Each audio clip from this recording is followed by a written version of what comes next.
Husband! Wife! I have to say something. Do you? I have to apologize. Yeah, you do. I fucked us all up. Well, here's what happened. I babysit for my best friend. Yeah. And their baby got sick and gave it to me. Yeah. And so I had fever and headache and sniffles and sinus stuff, and it was horrible. And even just reading made my head hurt, so I just slept for a day and a half instead of being alive. Right. So I Yeah, so here we are. So I put our whole schedule for the weekend off. Yeah. So here it is, Sunday night, we're recording this, and sorry. Yeah. All right, well, let's go ahead and get into it. Okay, sorry. All right. Sorry. Sorry.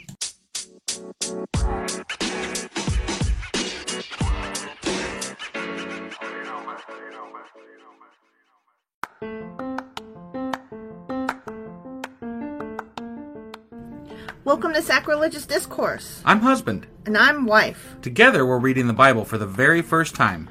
We grew up without religion and wanted to know what all the fuss was about. Well, what have we learned so far? That God is a dick, and apparently some people believe in talking donkeys? We're not trying to pass ourselves off as experts. Nope, we're just reading the Bible for the first time and giving our first take reaction. If you'd like to join us in this venture, you might consider starting at episode 1. Otherwise, jump in wherever you like. All right, let's go read the Bible. Yeah, let's get to it.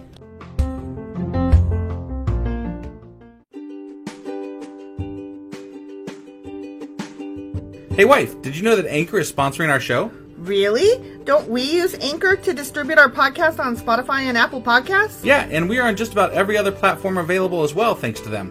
Why do we use Anchor as our podcasting service? Well, they make editing and distributing our show a breeze.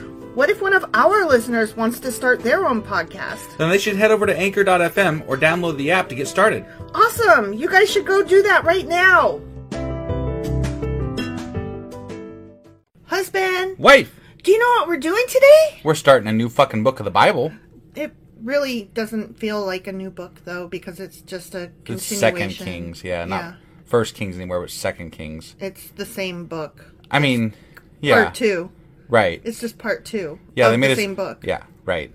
So that's less exciting. It is less exciting. But still, we get to mark it off a list as another one down the hole. Yeah, so instead of marking one book off, we can mark 2 books off. Woohoo! It's awesome. Yeah. Yeah. So we're going to do chapter 1 of 2 Kings. Sounds good. Let's go do it. Let's go do it.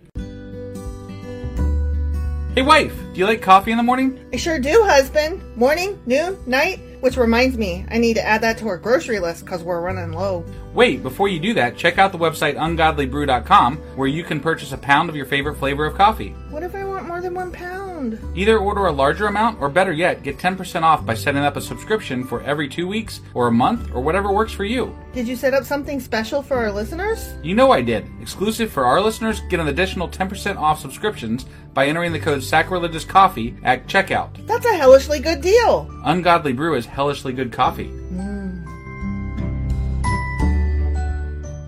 Okay, 2 Kings, chapter 1. Okay. All right? Yeah. After King Ahab's death.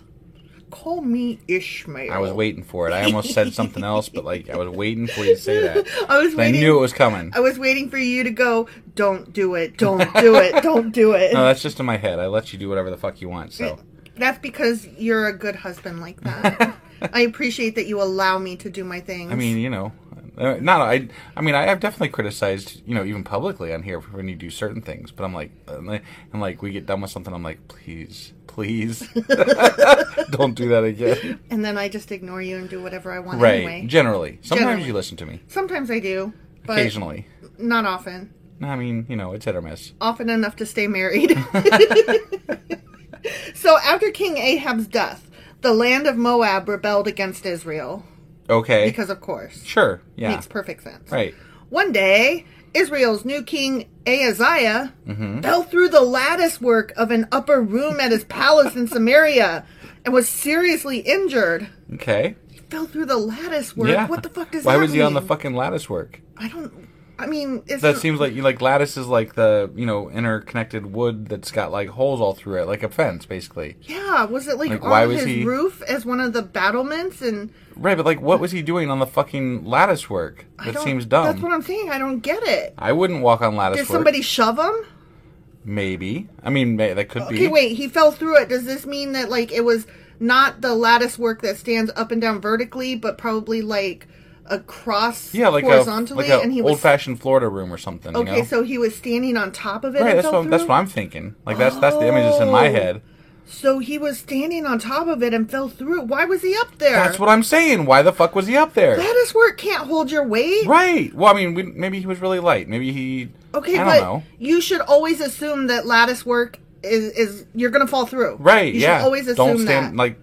That, yeah. I would expect a child to maybe fall through because like I mean, dare if you. you went to go buy lattice work at like Lowe's, they probably have a warning that says "Don't stand on this." yeah, like cannot This shit can't hold people. cannot exceed like a half pound. Right? Yeah. Like no cats allowed. And It's our lattice our work. cat is 13 pounds. It's lattice work, our dumbass. cat would not be able to walk across lattice work I without falling wouldn't through. want her to try it. Yeah. No. Good grief. Right. This guy's dumb. Right. Okay. He fell through that in his palace in Samaria. I like that they tell us where the palace is because maybe he's got more than one. It was the Samaria one. Yeah. Okay. And he was seriously injured. So he sent messengers to the temple of Baal-zebub. Baal-zebub. Maybe. Okay. The god of Ekron. Oh, it is. It's Beelzebub. Oh. You know? Yeah. But they wrote it Baal Okay. instead of Beelzebub. Beelzebub. Beelzebub. Beelzebub. Beelzebub. Okay. Okay. I gotta... We'll have to look that one up. Yeah. Like, what's a Beelzebub? Right. What's a Beelzebub? Is it different from a Beelzebub? I don't know.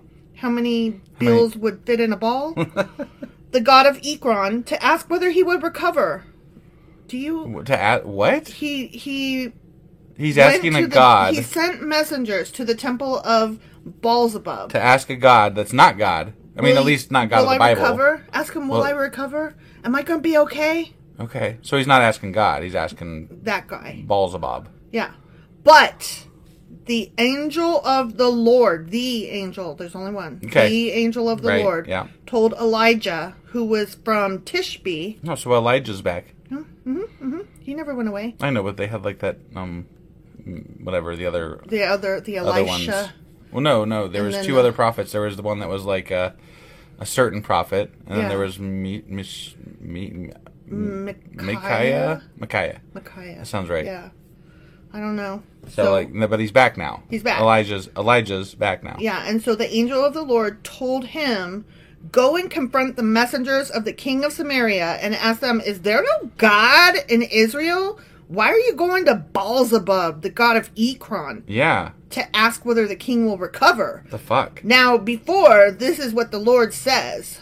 You will never leave the bed you are lying on. You will surely fucking die. Oh, damn. Damn! I guess that's gonna happen because Right? that's what happens. I mean, they weren't even asking him. Right? I- No, he like, just inserted was himself. asking you. He It's just none of inserted your- himself into the fucking conversation. For He's no like, reason. Right, yeah. Like, what am I doing to you? I'm not bothering you. Yeah. I mean, I'm just sending my messengers to them instead of you. I thought maybe I didn't want to bother you. But he's offending God by asking another God that they're Right. admitting is a God, apparently. Yeah, because God is saying that God over Yeah. there. Don't ask that God. Ask me. Yeah. Fucker. So Elijah went to deliver the message. When the messengers returned to the king, he asked them, why have you returned so soon, fuckers? They replied, sir, a man came up to us and told us to go back to the king and give him this message. Yeah. Quote, this is what the Lord says, is there no God in Israel? Why are you sending men to Beelzebub, the god of Ekron, to ask whether you will recover? Therefore, because you have done this, you will never leave the bed you are lying on. You will surely die. Sorry, end quote. Right, but like, okay, you work for a king, right? Mm-hmm. Do you not fulfill his request? Yeah. You just come I running would- back. Some random guy comes up to Right. you, who's like, hey, dude, God says this. You need to go tell your king. Don't you be like, dude, I work for the king. I got your message, but I Thank gotta you. go on and do this other thing first. Right, so. and then you go back to the king and you're like, so, on the way there, this other guy told us XYZ, you're going to die. Mm-hmm. And then we continued on, and this is what we got from the other god, Right, guys, right. Beelzebub. Yeah. And, either it's the same, in which case, whoa, you're in really bad luck, sir. Right. But Or wouldn't you fear it's- being in trouble if you didn't come Yeah. back with the message he sent you for? Yes, I would. Right. And anyway, I would be curious what the Beelzebub guy said. And also, if you came back with that message from fucking God, I'd be like, I don't care what you got to do. Put me on a goddamn cart. Get me into that fucking econ place. You know, like I don't need Yahweh's wrath here. Get me to that other God. Yeah, Now. exactly. Now. Exactly. I'm not trying to get killed by him. Right. He's a smitey fucker. Yeah. What sort of man was he? The king demanded. What do you look like? They replied, he was a hairy man, and he wore a leather belt around his waist.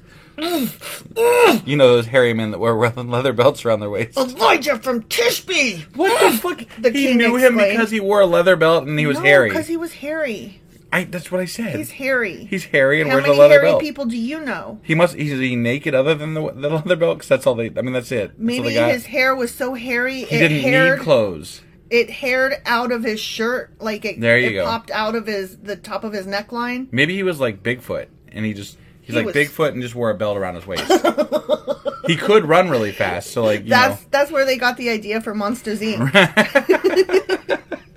Then he sent an army captain with 50 soldiers Oh, to arrest him. damn. He's about to get it. Right? They found him sitting on top of a hill. Doo, doo, doo, doo, doo. The captain said to him, "Man of God, the king has commanded you to come down with us." But Elijah replied to the captain, "If I'm a man of God, let fire come down from heaven and destroy you and your 50 men."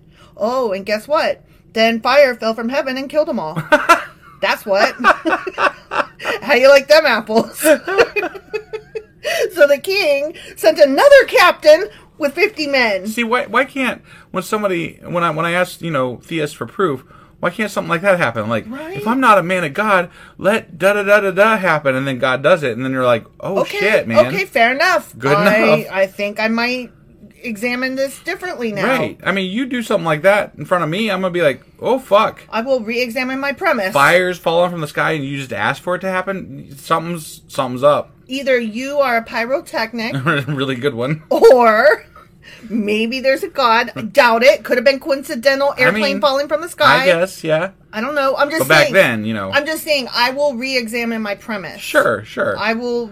Be But a it would little definitely less- make me think, Right. like if it's that easy to prove, you just ask God to do something, Right. and He does it, Exactly. then just do that, Just guys. do it, Like, I mean, all stupid. you gotta do is ask Him for fire, and He brings fire. Clearly. I mean, Clearly. shit. This book don't lie. Right? Yeah. Right?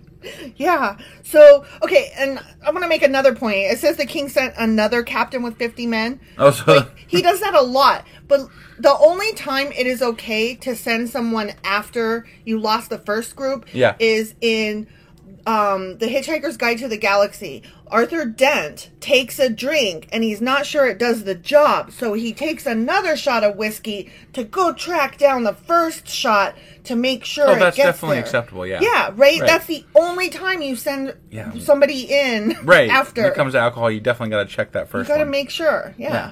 And then I think he sends a third to check on the first two I mean, guys. that's legit. Yeah. Right. But you don't send a whole captain and 50 men Right. to go check on the first captain. Assuming that and the 50 first men. captain and 50 men died too. Right. The captain said to him, "Man of God, the king demands that you come down at once." And are the charred remains still sitting there? Or Probably. Like, Elijah replied, "What do you think he replied? if I'm a man of God, let da-da-da happen. Fire come down from Fire, heaven fire. and destroy you and your 50 men." And it happened? And again, the fire of God fell from heaven and killed them all. Okay. Womp womp. Yeah. And you know why? If it was this easy, why was he fucking running from Ahab earlier and Right? shit? Like not or Jezebel. running from Yeah. Jezebel earlier. Like I would just be he could like, have just dropped fire on their asses. If I'm not a man of God, then God's gonna burn you and you and you and you, and I'd be pointing to everybody, but not him, but not her. It sounds like to me maybe Elijah had like a stash of like napalm around or something. Oh damn! And just like he lit it when they walked up. And he's like, there you go. There's your fire. He was a time traveler, and he had grenades. There you go. There you go. And they were like, "This is godly," and he's like, "Nah, it's grenades, stupid." I need to watch. That reminds me of Monty Python and the Holy Grail and the Holy Hand Grenade. Oh, That's such a great scene. those are good movies. I'm just saying. Those, I mean, Monty that's all. Python. That was all I period. had. Just Yeah. Holy Hand Grenade. Once more, the king sent a third captain with 50 men. That's just stupid. Yeah, it is. This is stupidity. Like, one guy has killed 100 of your men. Yeah. And you're sending another 50. Mm-hmm. That's, yeah. Makes perfect sense. This is called crazy, beating your head against a wall and expecting a different result. Right, yeah. But this time, the captain went up to hell and fell to his knees before Elijah. Good on him. Yeah. He pleaded with him, "Oh, man of God, please spare my life and the lives of these your 50 servants. See how the fire from heaven came down and destroyed the first two groups? But now please spare my life." Oh, he's smart. He's like, he is. "I'm only here because the king sent me. I didn't want to come. I have no choice. Understand this, please." Right, yeah. But the second guy, though, like, I mean, there were... I don't understand why. Why would you just, like, die? Right. You know, like he must have been looking at the 50 charred remains, you know, and, like... Mm-hmm. Why? What the hell happened here? Right, yeah. What goes on? Like, I need to ask a few questions before we demand your presence at the king's court here. This guy played it smart. He was like, "I'm only here because somebody else made me do it." Right. So then, this is so smart, then the angel of the Lord said to Elijah, "Go on down with him and don't be afraid of him." Okay? Yeah. I just find it, like, funny that the first guy was like, or the first time a guy is like, "I'm scared of your God, please don't kill me." Yeah. Now all of a sudden God's like preening and he's like, "Okay, you can go with him now. I won't kill him. I'm pretty again." Yeah. So Elijah got up and went with the king. And Elijah said to the king, "This is what the Lord says." The Lord who thinks he's pretty now. The Lord who is so happy to be feared. Yeah. "Why did you send messengers to Baal-zebub, the god of Ekron, to ask whether you will recover? If there's no God in Israel to answer your question, therefore, because you have done this, you will never leave the bed you are lying on. You will surely die." So Ahaziah Is that died. how it was said there? Mm-hmm. Okay. Mm-hmm. So Ahaziah died. Oh, Just as the Lord had promised through Elijah. Yeah, I mean, there it happened. is. Yep. God brought fire down on 100 guys, and he killed that king. Yep. And so, but he spared that third captain and those third set of 50 men. God must be real, right? Must be real. There's definitely thousands of year old text. This definitely proves it, right? I'm totally not convinced. Since Ahaziah did not have a son to succeed him, his brother Joram became the next king. Okay. I'll tell you what really happened. His brother Joram killed him. Right, probably. The end. Yeah, he's the one that pushed him through the fucking lattice. Yeah, right? This took place in the second year of the reign of Jehoram, son of Jehoshaphat, king of Judah. Okay. The rest of the events in Ahaziah's reign and everything he did are recorded in the King's Chronicle thing or whatever the fuck it is. The end. Yeah, that. All right. Yep, that's what happened. Yeah, God killed some people again. As usual. Not to be, nothing surprising. God's getting a little bit more, like we talked about it a few episodes back, like maybe in the middle of King somewhere. He was like kind of being more hands off and stuff. Yeah, but he's getting a little bit more directly involved with Elijah around. Yeah, he is. So that's interesting. It's interesting. It's also like he wasn't being worshipped enough, and so that right? now he's like, all right, I'm gonna get my hands dirty again. Somebody call me pretty. Yeah, I'm gonna light fire to some people, and that'll make them pay attention. Besides, I like killing. I haven't done that in a few centuries. Here, hold my beer. Exactly. See if I still got this. Clearly he does. Clearly, yeah. Okay. He's now been gone for how many eons? Yeah. I don't. Do you think he got bored, or do you think he died? Maybe he died. Probably died. Yeah, sure. He's not eternal. I don't care what they say. Or he's just made up by humans. Oh, that one. I picked that one. I didn't know that was an option. It isn't. It is an option. Yes. Okay. I wasn't aware. Okay. That's the one I picked. That's the one we're going with? C. It's always C. It's always C. Yep. C is always the best answer. It's also stands for cookie. I did take a test the other day for something. Yes, it does stand for cookie. Sorry, C stands for cookie. That's good enough. That's good enough for me. Okay, but you took a test. I did. Yeah, I took a test the other day, and every answer was B. Every fucking answer. It's lies. That test was a lie. I mean, I'm just saying. What test was it? It was a training course thing that I had to take. Oh, for work. Yeah. Oh. And they made every answer B. And I'm like, stupid. Okay, well, Well, because I literally was just clicking through it to get done with it, and I started off by hitting B and it was right, and then I hit the next one that was B and it was right, and I was like, well, let's just hit B all the way through, and B, it was correct all the way through. oh my God. I'm like, that was easy. That's so stupid. I'm so unimpressed with your workplace. Right, yeah, I know. And, All right. And you, to be honest. I mean... like, you couldn't even be bothered to, like, read the questions. You were like, I don't care, la la la. Correct. So, you could be a brain surgeon, right? I'm not. We haven't revealed your occupation. Correct. I promise nobody is affected by this. You're not in the medical field. I'm not in the medical field or anything that this would directly affect anybody that I work with. Or two. Yeah. Yeah. So, it's all good. It's all good. All right.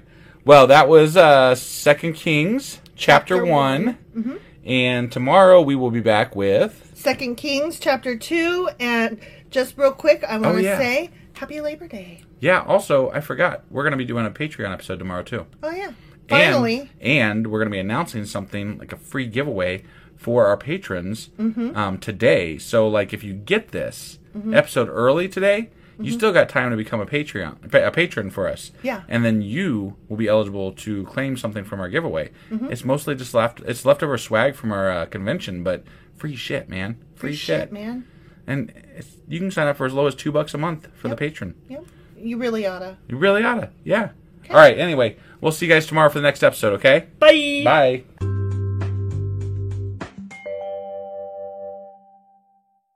Husband. Wife. Do you remember what happened yesterday? Some dude fell through lattice work, maybe got pushed. We don't know.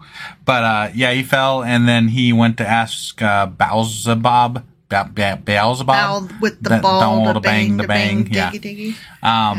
And then he asked him, am I going to be okay? Yeah, but then they didn't actually, the guys that he sent to ask Beelzebub didn't actually make it there because they got stopped by Elijah, who then called, who's hairy. Yeah, who's hairy. Yeah. He's really fucking hairy, apparently. Yeah. But then he was like, you're dead, and he killed 50 of them. And then the king sent 50 more, and then he was like, you're dead, and killed 50 of them. And then he sent a third one, and he was like, whoa, dude, what do you need? I'm all yours. Mm-hmm. And that was that. That was that. And then he died. And then the king died. Yeah, because you were like, he said, and he did, and I'm sorry. You were doing pronoun abuse. I did. Okay. But the king died. The king died. After falling through the lattice and then sending troops to Beelzebub. Who got intercepted by Elijah. The hairy man. The hairy man. Yes, that is what happened. Okay. You got it. All right, so that was 2 Kings, chapter 1. Mm-hmm. And today we're getting into 2 Kings, chapter 2. All right, let's go do this. Okie dokie.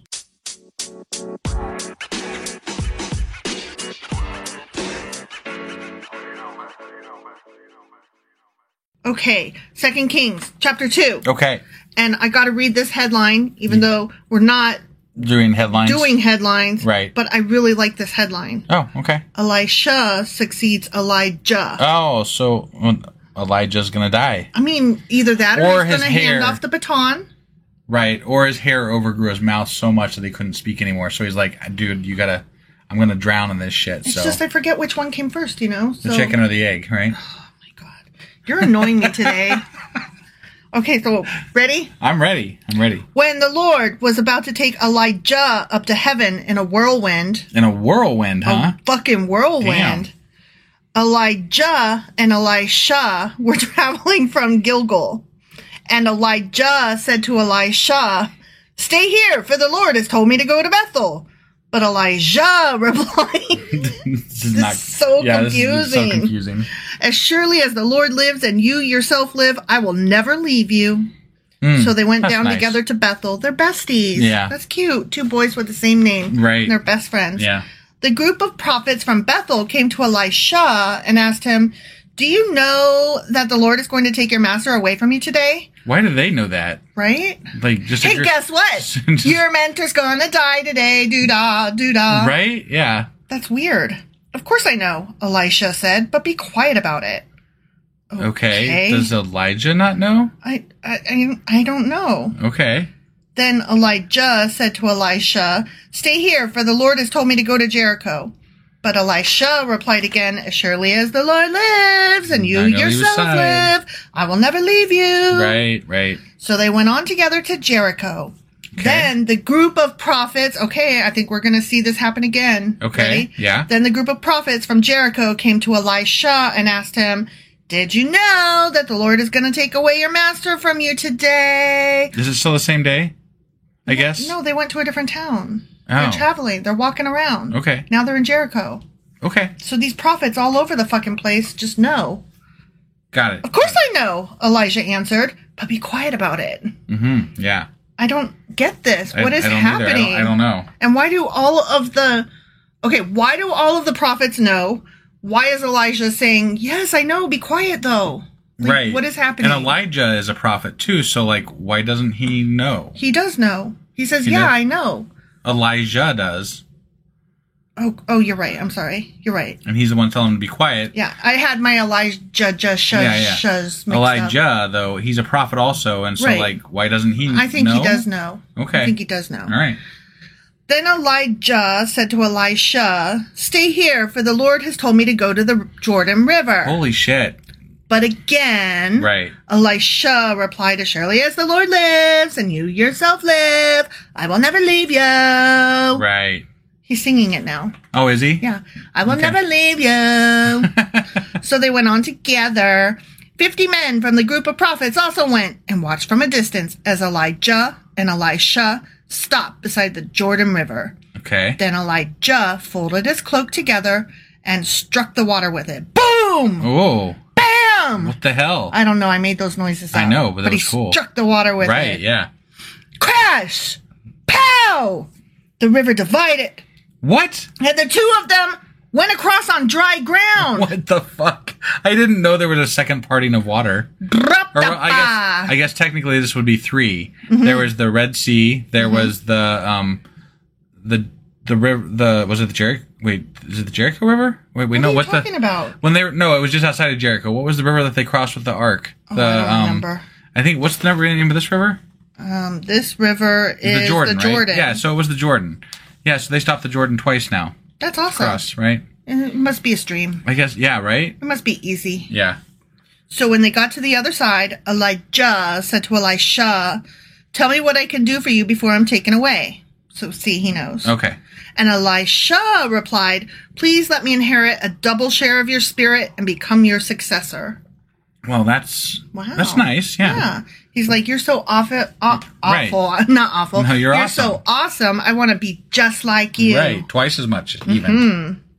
You have asked a difficult thing, Elijah replied. If you see me when I'm taken from you, then you will get your request. But if not, then you won't. Okay. Then I will never take my eyes off you, I Peel guess. my eyes and look Give me some super constantly. glue. Right. As they were walking along and talking, suddenly a chariot of fire appeared. What the fuck? Drawn by horses of fire. What the fuck? It drove between the two men, separating them, and Elijah was carried by a whirlwind into heaven. Oh my god. This is so stupid. Elisha saw it and cried out, my father, I see the chariots and charioteers of Israel. And as they disappeared from sight, Elisha tore his clothes in distress. I guess he did. Yeah. I mean, that's not fair. No. Fucking fiery horses. Right? What the fuck is That's that not shit? fair. I didn't even have a chance. Right. The hell, rigged game. But, I gotta say, Elijah has had one of the best deaths so far. Yeah, he has. In the Bible. Like, that was pretty, He got picked up. fancy. There are some who say that since he didn't actually die and was carried by a whirlwind into heaven, that he is still alive today and that he is the only living person in heaven. Really? Yeah. Interesting. That's a fable, One of those things, story, yeah. thing. Okay. Legend? Sure. I don't know. Yeah. Whatever. All right. So Elisha picked up Elijah's cloak, which had fallen when he was taken up. Then Elisha returned to the bank of the Jordan River. He struck the water with Elijah's cloak and cried out, where is the Lord, the God of Elijah? Then the river divided and Elisha went across. Well, see there, he's got the power. I got the power. Right, yeah. Did you ever He's got dance the to that power song? of Grayskull. I have the power. But did you ever dance to that song? I don't think so. No. They played it at all the high school dances that I went to. I think that was before I was in high school. You're slightly older than I am. So I graduated in 93. When did you graduate? 96. Oh my God, you're so young. When the group of prophets from Jericho saw from a distance what happened, they exclaimed, Elijah's spirit rests within Elisha. Wah! Okay. And they went to meet him and bowed to the ground before him. Wah! You're cool, man. Yeah. They were like, Jeezy Pete's. Sir, they said, just say the word, and 50 of our strongest men will search the wilderness for your master. Perhaps the Spirit of the Lord has left him on some mountain or in some valley. Right? What the fuck? No. Elisha said, no, dude's dead. Do not send them. But they kept urging him until they shamed him into agreeing, and he finally said, all right, whatever, fuck, man, send them. Right. Right? Yeah, that's what he said. That's exactly what he said. Exactly how he said it, too. For those new to the podcast, I tend to add my own F-bombs. I gave up trying to edit Wife Out. Because it's better the way I'm saying it. It is. I mean, I'm not arguing. I think a lot of people agree. So yeah. There you have it. So 50 men searched for 3 days, but did not find Elijah. Okay. I wasn't expecting them to. No, right? Yeah. Elisha was still at Jericho when they returned. Didn't I tell you not to go, stupids? He asked. One day, the leaders of the town of Jericho visited Elisha. We have a problem, my lord. Red alert, they told him. Red alert, they said, huh? They said red alert. Okay, all right. This town is located in pleasant surroundings, as you can see, but, hey, so the water is bad and the land is unproductive. Oh, man, that's not good. Elisha said, bring me a new bowl with salt in it. I'll fix this shit. He's feeling his oats. Yeah, he is. So they brought it to him. Then he went out to the spring that supplied the town with water and threw the salt into it, and he said, this is what the Lord says. I have purified this water. With salt, huh? It will no longer cause death or infertility. Oh my gosh, good. That's awesome. You can have all the babies now. Wow. Fuckity fuck. It's amazing. And the water has remained pure. To this day? Ever since. Just as Elisha said. Got it. Should have been to this day. Right. Elisha left Jericho and went up to Bethel. As he was walking along the road, a group of boys from the town began mocking and making fun of him. That's not good. Rude. Go away, Baldy, they chanted. Oh no, I know this story. Go away, Baldy. I know this story. What is this story? He's gonna they're gonna get mauled by bears. Are you serious? I think so. I don't know this story. Oh, why do you know this story? Because it's popular. I like popular things. Just read it. It's good shit. Well, wait. Yeah, we don't have much to go. Elisha turned around and looked at them, and he cursed them in the name of the Lord. Then 2 bears came out of the woods and mauled 42 of them. What the fuck? How did you know that? Right? How did you know that? Because it pops up on social media. Twitters and whatnot? Twitters, yeah, and whatnot. From there, Elisha went to Mount Carmel and finally returned to Samaria. The end. Oh, I'm so upset. That motherfucker cursed 42 kids to die by bear. For calling them bald. For calling them bald, to die by bear. I've called you worse. Well, for that matter, you've called me worse. Right, so, right. I mean, yeah, geez. That's not a good start. That seems asshole-ish to me. They're kids. They're fucking kids. That is vindictive and shitty. Now, I'm not okay with them calling you bald. But, but there was a better way to address that than killing them. Right. Like, that is not what you do with, mean kids. Right. And yeah. And they are just pointing out something that is probably true. I'm just saying, They don't just call someone baldy because, they're not bald. They could have said, you are a hairy motherfucker. right. Yeah, I mean, I'm just saying, that they wouldn't have just come up with that on their own. So, he's obviously got a complex about it, right? Oh, he doesn't like being bald. And so he cursed 42 kids. Was literally all of them calling him baldy or whatever, bald and whatever? I don't know. 42 fucking kids and he just stood there and watched them get mauled by a bear. And 2 bears. He just carried on, was like, what you gonna do? Right? It's fucking crazy. That's bad. That is not what you do. No. You don't kill kids who are calling you names. Yes. You could call them little assholes and scream, get off my lawn! Right. And shit like that. But don't wish death upon them. And don't put death upon them. And, if you're the guy that walks out with a shotgun, definitely don't shoot them. Right? That's not how that goes. Maybe be like, hey, I know your mom. She's looking for you, Right. you little cunt. Yeah, but they're kids, kids. man. They're fucking kids. And you know what? Kids suck. And I say this as the mother of 2 of them. Right. Kids suck. They're you going to don't- be rude sometimes. But you don't kill them for sucking. You just don't kill them for sucking. Right. Now, granted, my kids never called people names like that. So Right, that means right. I am an awesome parent. Sure. Or that my kids were awesome despite my Right. raising of them. Right. So I don't know which way you want to go.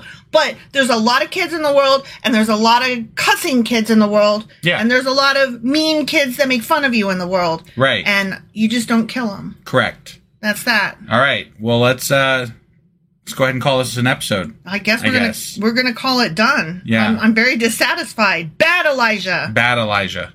Okay. All right. So that was 2 Kings chapter 2. It was indeed, sir. And tomorrow we'll be back with 2 Kings chapter 3. also be on the Yes. lookout.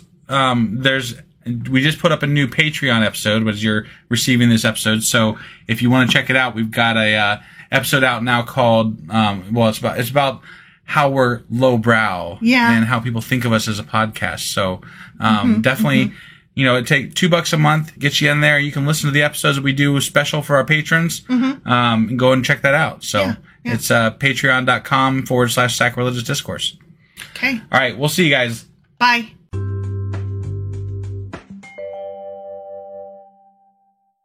Husband, Wife, what are we doing today? we're finally doing a Patreon episode. Fuck yeah, we are. Yeah, and this one's called The Case for Coarse Discourse. Ooh, what's it about? Well, we've had some people say some things about our podcast, and Just we wanted just want to address some of those things. That's all. just wanted to talk it over, and Maybe that we're not mature. Maybe we say things a little too vulgar. I don't know. or we're not serious enough, Yeah, things Or- like that. or we're too lowbrow to be taken seriously, Right. or we don't really know what we're talking about, which is funny because we don't. generally, but we endeavor to find out. Right. So, Right. Yeah. Anyway, that's essentially what we're talking about today. Just Yeah. kind of addressing some complaints we've run into over the last year or so of our podcast. So, But not really arguing against the complaints so much as discussing them and taking the complaints seriously. sure. And to be fair, these are not from fans. Right. The complaints are not from you guys. No. They are from people who don't even give our podcast the time of day. So, No, they've never even listened to it. But it's still something that we want to make sure that we are trying to understand what we might come up against and what has been said and how we feel about that. yeah, definitely.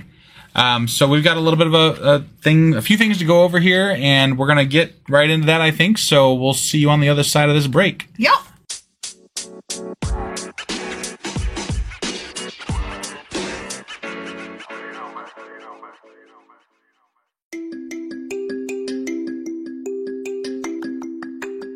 Oh no, what happened? Well, this is a special Patreon episode, actually, which means that they need to go to Patreon and subscribe as a patron in order to listen to it. Okay, well, I guess that we are going to go do that now. Yeah, just head over to patreon.com/sacrilegious discourse, become a member for as low as $2 a month, and you'll have access to all these special things and goodies too. So, go do that. So this was just a teaser. Yeah, teaser. Okay, just Bye. checking. Okay, Bye. Bye. Bye.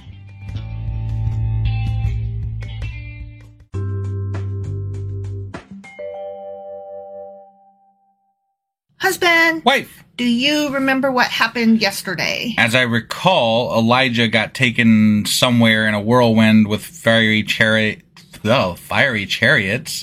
and then Elisha took over, and he got mad at some kids for calling him Baldy, Yeah. and he cursed them, and then bears ate them, mauled them. That pretty much sums it up. Yeah. That's So- exactly what happened yesterday. Yeah. Yep. Crazy shit. Yeah. It was actually a really action-packed, crazy fucking chapter there. It really was. I didn't expect all the things that happened, and I didn't expect that you had actually heard that story before. I didn't know it was coming. It kind of came out of nowhere, and it was like, just 1, 2, 3, go. There it is at the end. Right? Like, it was like, the final paragraph. he cursed them, then they died, got mauled by bears. 42 of them. There you go. Yep. Like the last, I don't know, 5 sentences of the chapter. Right? That whole story. Yeah. I'm like, that's fucking nuts. Really is. All right. Well, that was 2 Kings chapter 2. Yep. And today we're getting into 2 Kings chapter 3. All right, let's do this. Okie doke.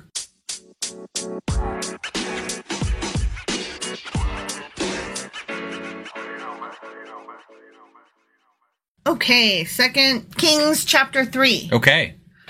Ahab's son. Call me Ishmael.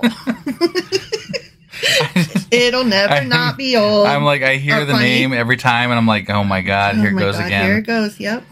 Well, I can't help it. You can't help it? I can't help it. Like, you can't, it literally has to come out? If I see the name Ishmael, obviously, and if I see the name Ahab, obviously. Obviously. Okay. I can't help it. It's just the way it is. I got it. Those names are ingrained in us at a very young age. Moby Dick. That's how it is. Right. Call me Ishmael. The first that line. Should be a t-shirt. Moby Dick. That's how it is. Moby Dick. That's how it is. I mean, I don't even love that book, okay? Right. But I'm just saying, you hear those names, you know the first line of that book, you know the names of the characters, and the ship is called the Pequod, you know? I hear you. There's things you know. I hear you. Okay.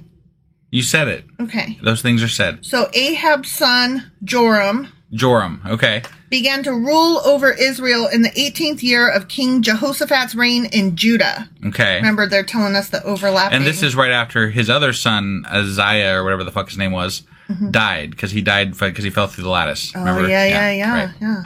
He reigned in Samaria 12 years. Okay. He did what was evil in the Lord's sight. Of course he did. But there's a caveat. Okay. But not to the same extent as his father and mother. He's not the worst. He's not the worst. He's bad. He's the second worst. He's not the worst. He at least tore down the sacred pillar of Baal that his father had set up. Okay. Cool. Yeah. Nevertheless, he continued in the sins that Jeroboam, son of Nebat, had committed and led the people of Israel to commit. That poor Jeroboam. Mm-hmm. Yeah. Whatever. King Mesha. Oh, this is a new little section. Oh, okay. King Mesha of Moab was a sheep breeder. Okay. Could you imagine being a king and breeding sheep? I mean, I bet he had people do it for him. I wonder if kings and queens have hobbies like scrapbooking or chopping people's heads off, card making, like paper crafts, breaking people's legs, collecting records, going to war. Stop! What? I'm trying to be for real. I was too. Like, this guy is a sheep breeder. Yeah. And a king. I hear you. Okay, so his name is Mesha of Moab. Mesha of Moab. Mm-hmm. Okay. He used to pay the king of Israel an annual tribe of 100,000 lambs and the wool of 100,000 rams. Gotcha. He's the original Eminem. He used to. He is. Mesha of Moab. You were waiting for me to I was, because it occurred to me right after you started speaking again. M of M. Emma, yeah. M of M. But did you hear he used to pay Israel?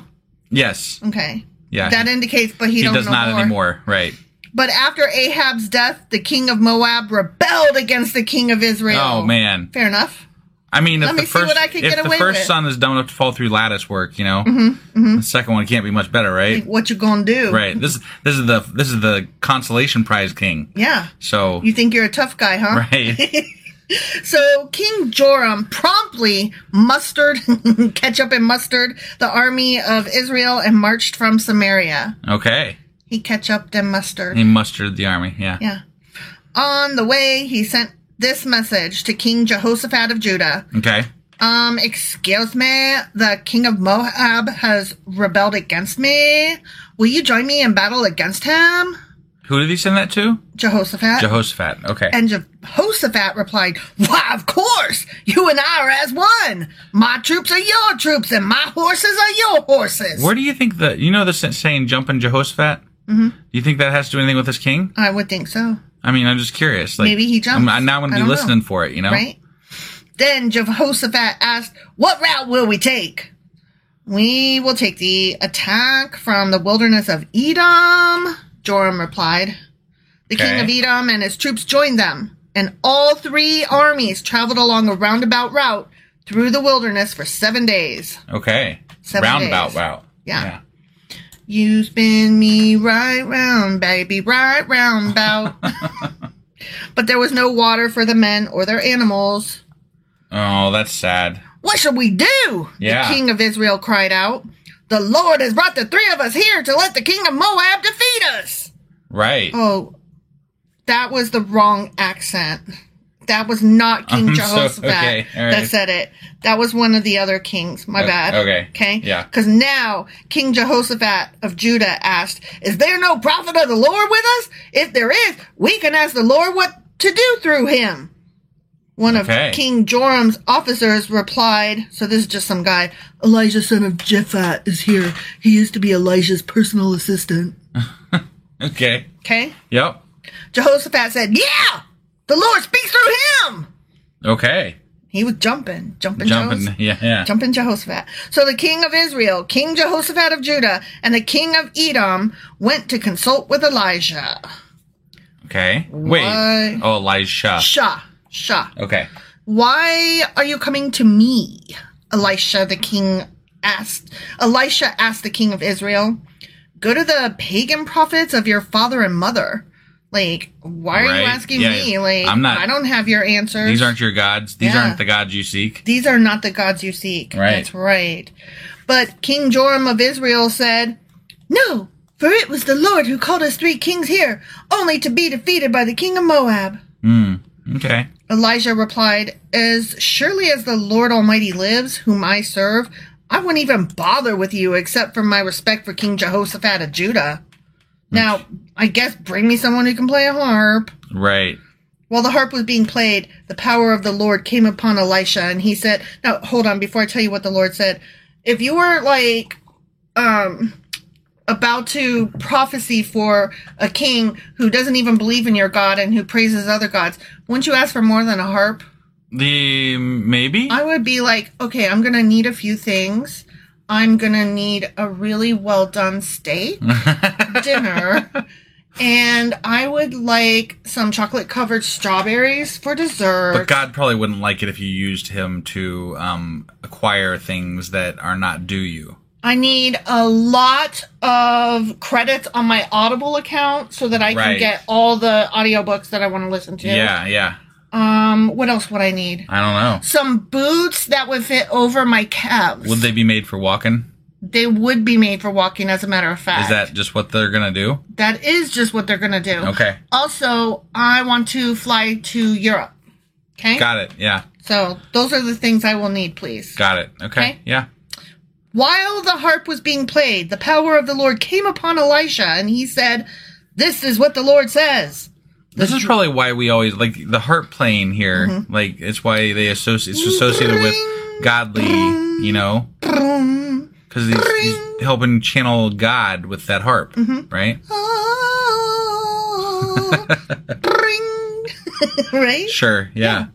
This dry valley will be filled with pools of agua. Oh man. Water. Awesome. You will see neither wind nor rain. I've seen fire and I've seen rain, says the Lord. But this valley will be filled with water. Don't Okay. know where it's fucking coming from if you're not going to I let mean, it it's just rain. apparently going to come up from the springs or something. I guess that happens. Water Maybe. comes up from the ground. I mean, if there was a lot of rain upstream somewhere, I guess that could happen. Yeah. Yeah. You will have plenty for yourselves and your cattle and other animals. But this is only a simple thing for the Lord, for he will make you victorious over the army of Moab. Why? Why? Yeah. Why? Why are you supporting them? They I don't get that. Like he's supported much. He's fought against people that were more godly than these people. Yeah. Yeah. And I'm like, but now he's support. Like I don't understand this. He's so willy-nilly. Right? You will conquer the best of their towns, even the fortified ones. You will cut down all their good trees, stop up all their springs, and ruin all their good land with stones. Oh, That's just rude. it really is. Don't ruin the good land with stones. We had a house one time. Somebody ruined our good yard with stones. Really? Yeah, the yellow house, remember? Oh, yeah. There's nothing but fucking stones. I thought you meant like somebody while we lived there No. came and dropped stones. No, when we moved in, the whole back was covered with stones. Yeah. And we thought that we would be able to like Get it out. get it out. But no, it just was like it was ever-present. stones all the way down. Right, yeah. I basically mowed rocks. Yeah, it was bad. Yeah, don't fuck around with rocks on people's yards. The next day, at about the time when the morning sacrifice was offered, water suddenly appeared. Water suddenly... No, that's not what I was... Never mind. Don't go Suddenly chasing appears waterfalls. Every time Elijah's near. No. No? Okay. No. I liked mine better. Okay, sorry. Don't go chasing waterfalls. It was flowing from the direction of Edom, and soon there was water everywhere. Awesome. See? It didn't come from nowhere. It came from Edom. Got it. Okay. Meanwhile, when the people of Moab heard about the 3 armies marching against them, they mobilized every man who was old enough to strap on a sword. You said strap on. And they stationed themselves along their border. Okay. Quote unquote sword. I made Sword. myself laugh. Oh, strap on is never not funny. Okay, right, sorry, yeah. sorry. I don't mean to kink shame. Whatever you guys like. Consent. Okay. Whew. But when they got up the next morning, the sun was shining across the water, making it appear red to the Moabites. Oh, some more red water. Like blood. Right. It's blood! Holy shit. The Moabites exclaimed. Yeah. The 3 armies must have attacked and killed each other. Woohoo! Yeah! Let's go, men of Moab, and collect the plunder. Uh-oh. They done fucked up. You should never assume that red water is blood. I mean, yeah. And you should Yeah. never assume This that... is obviously God doing this, right? To give them an easy victory? Mm-hmm. Okay. Yeah. You should also never assume that red water, whether it's blood or not, came from armies that defeated each other. Right. Leaving you, like, the uncontested Yeah, it could have winner. been one massive fucking army that came up behind all of those armies and defeated them, and then they're going to defeat you. You just don't know. You don't know You what send it a is. scout. It could have been a fucking cow died in the stream and is bleeding But downstream. you send a fucking scout, Yeah, right? Like, yeah. I mean, come on. But no, they all went. When the Moabites arrived at the Israelite camp, the army of Israel rushed out and attacked them until they turned their man. The army of Israel chased them into the land of Moab, destroying everything as they went. Okay. Remember how they killed all the Moabites, but here Yeah, they but are. they're still, yeah. Yeah. They destroyed the towns, covered their good land with stones. Oh, assholes. Of course. Stopped up all the springs. That's just rude. I thought Moab was protected by God. I don't remember. It struck me that it was, like, that's why they didn't attack it back when Moses and all of them were camped right outside of it, so. Oh, I you don't know know. what? I think you're right, but I think it was just that one time. Oh. It was not like a forever Okay. protection. It was Whatever. just like a one-off. Got it. Cut down all the good trees. Like Becky with the good hair. Yeah, yeah. This is Moab I'm assuming with they're the talking good about, like, trees. fruit trees and stuff. Probably. So, because remember how they're not supposed to, but that meant doesn't, so like there was a rule back in, I think it was Leviticus, where they're not supposed to cut down Right. fruit trees during war because, you know. Because they'll still bear fruit. Right.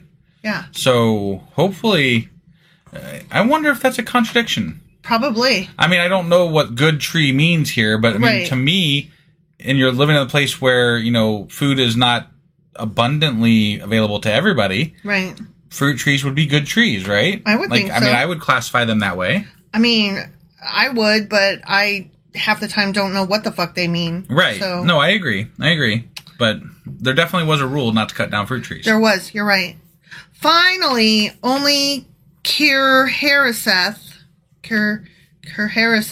Yeah, that guy. and it's a city, and Oh, that city. its stone walls Okay. were left. Okay. But men with slings surrounded and attacked it. Slings. Remember back in the day when they used to use slings? Nope. Remember when they didn't use guns because all they had was fucking slings? I don't see how. Okay, you're shooting over a wall, right? Mm-hmm. Like, I can see how straight on a sling would be handy, right? Mm-hmm. But, like, if you're aiming up, the rocks are going to be coming down in an arch, and it's not going to be as effective if you shot them straight on. Right. So, like, to me, and I think that they've said they have arrows back then. Yeah. I think. Yeah. So why wouldn't you be using arrows? Because they're going to go up and then they still pierce when they come down. I have but, like, no idea. Sling seems pretty ineffective to me. It seems pretty... Catapults, now that would work, because, catapults shoot boulders and shit, but... Would you want to be in the catapult and get catapulted Fuck over no. and then just arrive with your sword in hand and be all murdery? No. No. When the king of Moab saw that he was losing the battle, he led 700 of his swordsmen in a desperate attempt to break through the enemy lines near the king of Edom, but they failed. Then the king of Moab took his oldest son, who would have been the next king, and sacrificed him as a burnt offering on the wall. What the fuck? What the fuck? This is Moab, right? Yes. Oh, wow. What? I'm what? I don't have an answer here. He was losing, so he was like, he's gonna "Sorry, kill son. us. Yeah, I gotta you gotta die. sacrifice you." Right. Okay.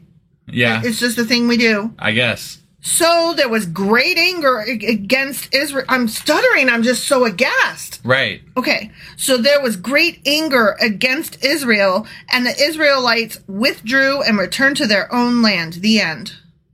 Wait. What? What? I'm flabbergasted. The Israelites were fighting the Moabites, right? Is that am I correct in that? Yes. So the guy sacrificed his son and they just retreat away? Because there's anger at the Israelites.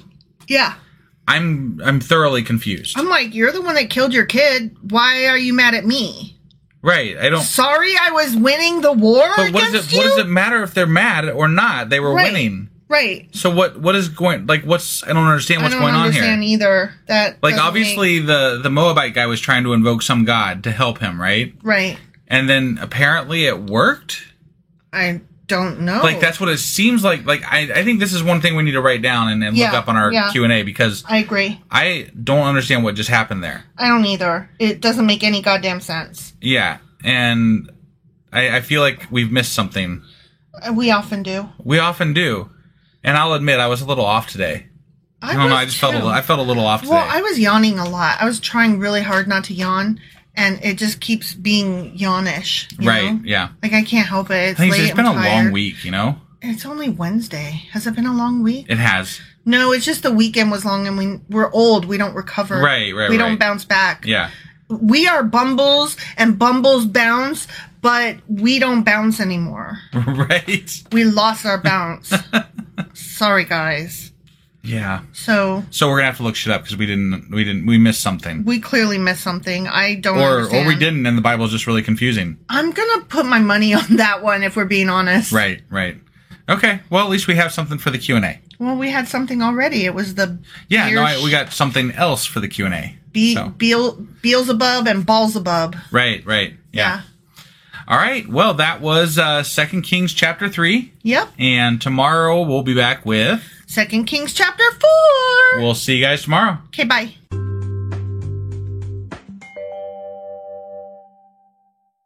Husband. Wife. Do you remember what happened yesterday? I mostly just remember being very confused because the one dude sacrificed his son. Like, out of the blue. To get the other guys to go away. He's like, oh no, we're losing! Quick! Kill my son! And then they went away. Yeah. And I was kind of lost. Yeah.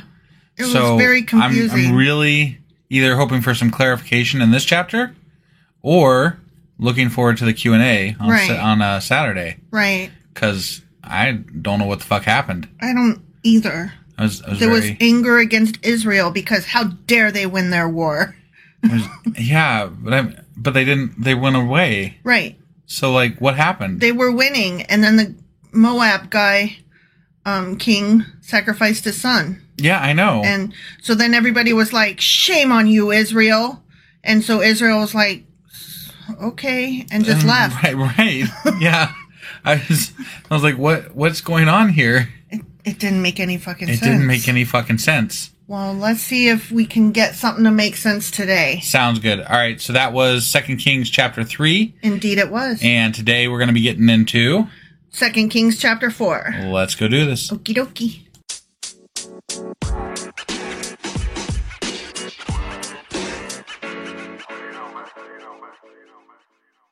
Okay, 2 Kings chapter 4. Okay. One day, the widow of a member of the group of prophets came to Elisha and cried out, "My husband who served you is dead, and you know how he feared the Lord. But now a creditor has come, threatening to take my 2 sons as slaves." Those damn creditors always wanting my sons as slaves. Right? The fuck? "What can I do to help you?" Elisha asked. Ban slavery?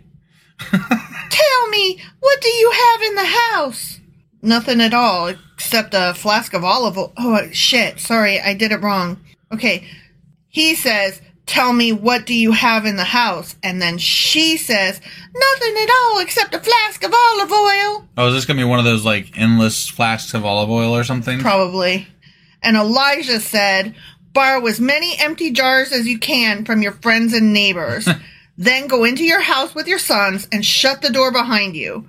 Pour olive oil from your flask into the jars, setting each one aside when it is filled."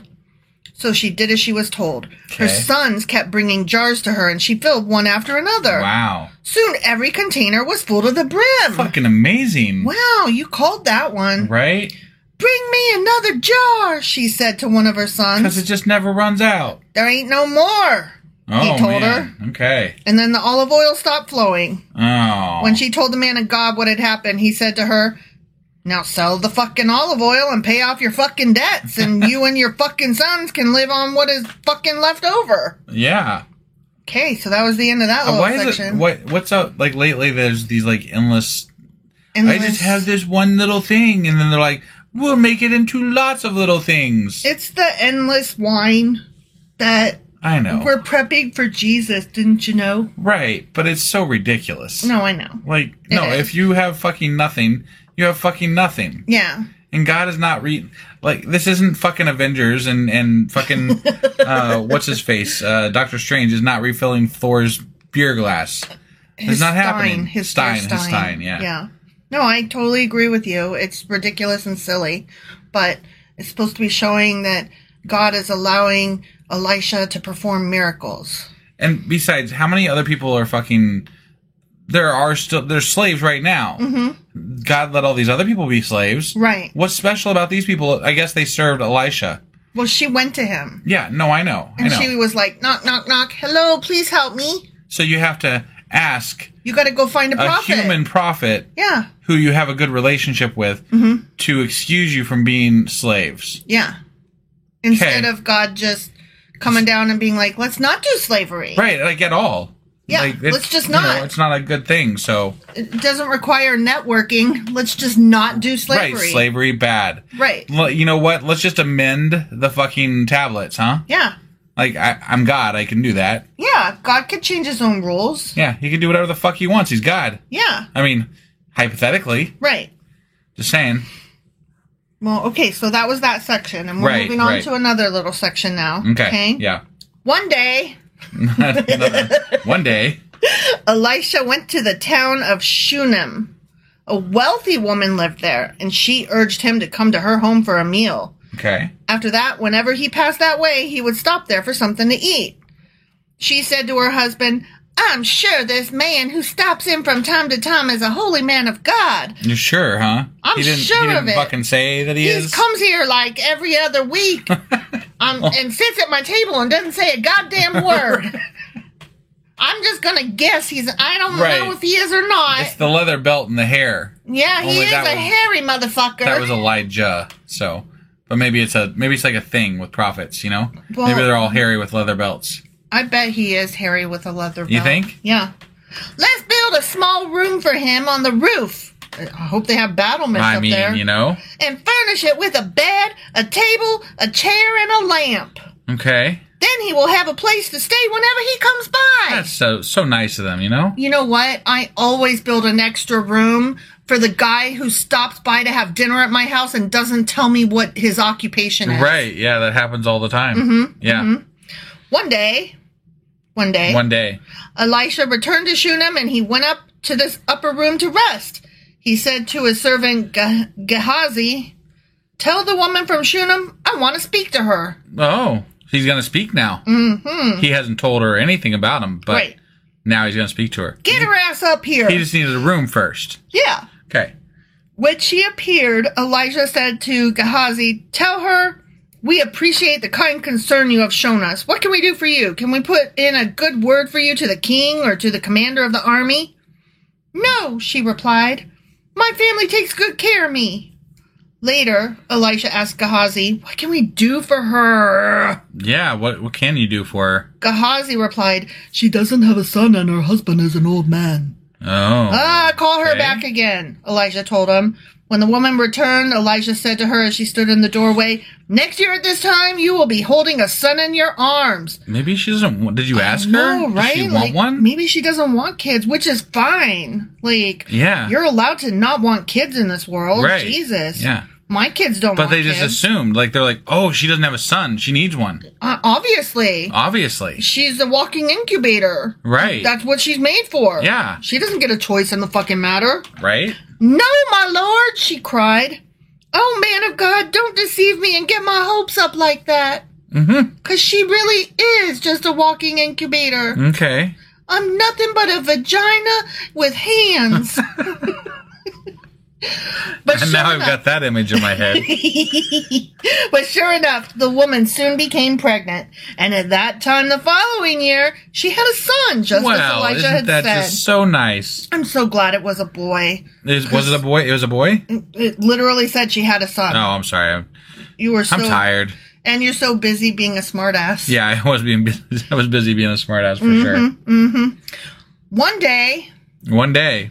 when her child was older, he went out to help his father, who was working with the harvesters. Mm-hmm. Suddenly he cried out, "My head hurts! My head hurts!" His father said to one of the servants, "Carry him home to his mother." So the servant took him home, and his mother laid him on her lap. But around noontime, he died. What the fuck? That is a fucking migraine. Jesus, that escalated quickly. What the hell? I did not know that was coming. Sorry, guys. I have a headache. Oh, shit, I'm dead. That's kind of shitty. Like, Yeah. you give this I woman gave you a a son, I didn't- and then you kill him. I didn't say you would keep You don't get... him. Yeah, right, yeah. She carried him up and laid him on the bed of the man of God, then shut the door and left him there. She sent a message to her husband. "Send one of the servants and a donkey so that I can hurry to the man of God and come right back." Are they going to resurrect this fucking kid? I bet they resurrect this fucking You think kid. so? I bet they do. I bet they come do. on now. I bet they do. If they resurrect this motherfucker, this is getting a little ridiculous. Should we take bets? Nah. You don't want to take that bet? No. "Why go today?" he asked. "It is neither a new moon festival nor a Sabbath." I have an idea why you go today. I mean... There's a dead body in your house. You don't let a dead body just lie about until the next full moon. I think why I'm guessing they're resurrecting this kid because they just aren't reacting like the way they should. No. They're not like, oh, tearing their clothes and, Right. whatever. This is their only son, right? Yeah. No, it's like, no, go get the holy man. He'll fix it. He'll fix it, yeah. It's fine. Right. It's fine. Kids die all the time. He's only kind of dead. Right. Not all the way. Nearly headless Nick. Nearly. But she said, "It will be all right." See, they're taken for granted. I know. I kind of hope he doesn't run. I mean, whatever. So she saddled up the donkey and said to the servant, "Hurry! Don't slow down unless I tell you to." Yeah. As she approached the man of God at Mount Carmel, Elisha saw her in the distance. He said to Gehazi, "Look, the woman from Shunem is coming. Eh? Run out to meet her and ask her, is everything all right with you, your husband, and your child?" "Yes," the woman told Gehazi. No. "Everything is fine." Correct. Right? My fucking son is dead. What the hell? Why did she tell the servant it's I all don't good? know. This is stupid. I don't understand the story. But when she came to the man of God at the mountain, she fell to the ground before him and caught hold of his feet. Gehazi began to push her away, but the man of God said, "Leave her alone. She's obviously deeply fucking trouble, but the Lord has not told me what it is." Okay. Why does the Lord... What does the Lord give a shit about this kid? This one kid. Why? I don't understand this story at all. Right. Then she said, "Did I ask you for a son, my lord? And didn't I say, don't deceive me and get my hopes up?" I mean, you had a son. Yeah. Did you mean that would live until old age? Right, That wasn't part of the deal. Right. Then Elijah said to Gehazi, "Get ready to travel. Take my staff and go. Don't talk to anyone along the way. Go quickly and lay the staff on the child's face." What the fuck? But the boy's mother said, "As surely as the Lord lives and you yourself live, I won't go home unless you go with me." Okay. mean, She's okay. I mean, what? You believe in magic, but only kind of magic. Right. Only if he comes with you magic. I guess. He's like, "My stick is magic. Can't you just take my stick?" Right. It's fine. It'll What be the fine. fuck? I mean, was his stick literally just going to resurrect the kid? I guess. He was supposed to It's put one hell of a stick. He was supposed to put the stick on the kid's face. I don't see sticks like that laying around these days. No. So Elisha returned with her. Gehazi hurried on ahead and laid the staff on the child's face. Okay. See? Yeah. But nothing happened. Of course. Yeah. They needed no. Elisha there, you know? It's a good thing he went with her. He's probably going to like hover over him like Elijah did with that other kid. You know? Right? Yeah. Yeah. Wasn't it Elijah that did that? I forget. Somebody who... yeah, I'm pretty sure it was Elijah. I think so. Yeah, he did the last resurrection. Yeah. These Elijah people. They're Right? always bringing people back from the dead. Yeah. Sorry, I'm yawning. It's yeah. late at night. It is. There was no sign of life. None. He returned to meet Elisha and told him, "My dude, the child is fucking dead." When Elijah arrived, the child was indeed fucking dead. Yeah. Lying there on the prophet's bed. He went in alone and shut the door behind him and prayed to the Lord. I mean, we can assume that's what he did because we weren't there after he shut the door. Right, yeah. He may have done something else for all we know. Right? Yeah. I mean, why would you shut Whatever. the door? I mean, Weird. He's got to talk to the Lord, you know? You can't have company? I mean... I bet he desecrated that body. That's nasty. Jesus Christ. That's just horrible. Then he lay down on the child's body, See, he's doing exactly what Elijah did. placing his mouth on the child's mouth, What the fuck? his eyes on the child's eyes, and his hands on the child's hands.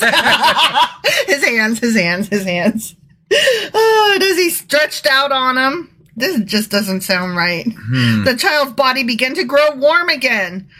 That Okay. if you were dead, right, and then you came back to life, and there is some man just laying on you, when you get the fuck off me. Yeah. Elijah got up, walked back and forth across the room once, and then stretched himself out again on the child. Okay. What? This doesn't feel right. I mean, apparently this is the way you resurrect people. This time According to the Bible, anyway. This time the boy sneezed 7 times and opened his eyes. Wow. Then Elisha summoned Gehazi. "Call the child's mother," he said. And when she came in, Elijah said, "Here, take your fucking son." She fell at his feet You're and adding a bowed lot of before him. ad-lib here. I'm a little annoyed, quite frankly, Okay. because she just gets her child to come back to life, huh? Right. It's pretty... It's hateful because I have a friend whose child died, and Right. it's just fucking hateful is what it is. Yeah. You know, if this is a thing that could happen, why isn't it happening? Right. So, yeah, I'm a little fucking... And they make it seem like it's just like, you know, like, easy what? peasy, right? What? Like, some kid died, I'm just going to go resurrect him. I mean, Okay, she thought whatever. it was... She was just like, what? I'm just going to go talk to the holy man. It'll And be like, fine. they don't even really have to do anything special towards God. Like, Elijah had to go in there and like pray or something. This guy just But was like there's nothing else special about it. They're just like, let's resurrect him. doopy-doopy-doo. Lay a stick on his face. I'll spread out, put my mouth on his mouth. We're good. Yeah, that's gross. She fell at his feet and bowed before him, overwhelmed with gratitude. Then she took her son in her arms and carried him downstairs. Okay. Okay? Mm-hmm. So, that was that section. Now we've got another section. Okay. Yep. So now we've had another resurrection. Another fucking resurrection. Yeah, we've had 2 now, right? Yeah. Okay.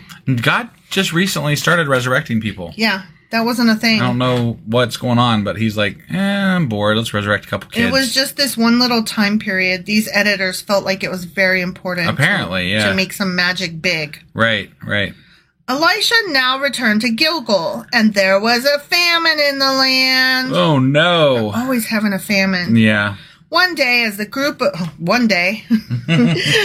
of prophets was seated before him, he said to his servant, "Put a large pot on the fire and make some stew for the rest of the group."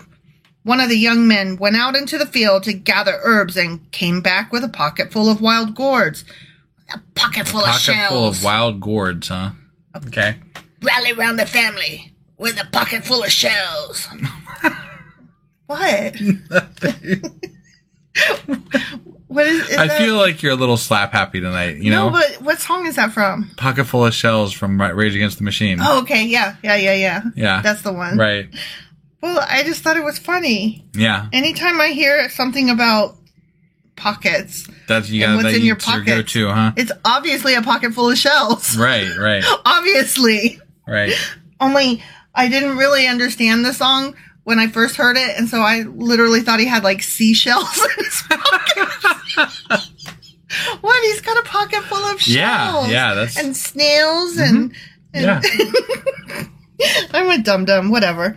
He shredded them, the pocket full of gourds. Yes, those. Sorry, it's been a while since I know, yeah. sorry. Okay. And put them into the pot without realizing they were poisonous. Oh shit. Oh, this can't go good. No. Oh, poison, what you gonna do? Some of the stew was served to the men, but after they had eaten a bite or two, they cried out, "Man of God! There's poison in this fucking stew!" So they would not eat it. Well, yeah, I mean, if there's poison in it, you don't eat it. Elijah said, "Eep! My bad. Bring me some flour." Cool. What, is he gonna, like, purify the poison away? Then he threw it into the pot and said, "Nah, it's all right. Go ahead and eat." And then they What? And then it did not harm them. Okay. He didn't even, like, pray over it. He just threw Nah. some flour in? It's magic flour. Fuck that. It It's fucking touched- bullshit. It touched his stick. Oh, my God. He stirred it with his magic stick. Oh. Okay, ready? I'm ready. One day, One day. a man from Baal Shalashah Yeah, that place. brought the man of God a sack of fresh grain and 20 loaves of barley bread That was nice of him. made from the first grain of his harvest. Wow. Elijah said, "Give it to the people so they can eat." Yeah. He's like, "I got God. What? I'm Right, good. I'm good." What? His servant exclaimed. "Feed 100 people with only this?" But Elijah repeated, "Give it to the people so they can eat, for this is what the Lord says. Everyone will eat, and there will even be some left over." Oh, my God. And when Like, I'm so sick of them fucking the never-ending dish and the fucking resurrecting children. never-ending food. And when he gave it to the people, there was plenty for all and some left over, Wow. just as the Lord had promised. The end. When did the Lord promise that? The He fucking didn't. Elisha promised that. Yeah, he I didn't promise the Lord that. didn't say shit about it. Nope. The Lord was just getting called on a lot. And he's like, miracle here, miracle there, miracle here and everywhere, but not there, or there, or there, or there, or there, just here. Right. Yeah. I don't know what that song was, but it seemed It's a like great something. song, yeah. It seemed like something God might hum. I think it's on iTunes. You should look it up. Oh my God. You're stupid. Okay, that's it. So yeah, that's it. Yep, that was Okay. it. Well, I don't. I'm just no. It's too stupid. Fuck this stupid shit. Okay, but that was 2 Kings chapter 4. It fucking was. It That is fucking true. was. And tomorrow we will be back with. 2 Kings chapter 5. We will see you guys then. Bye.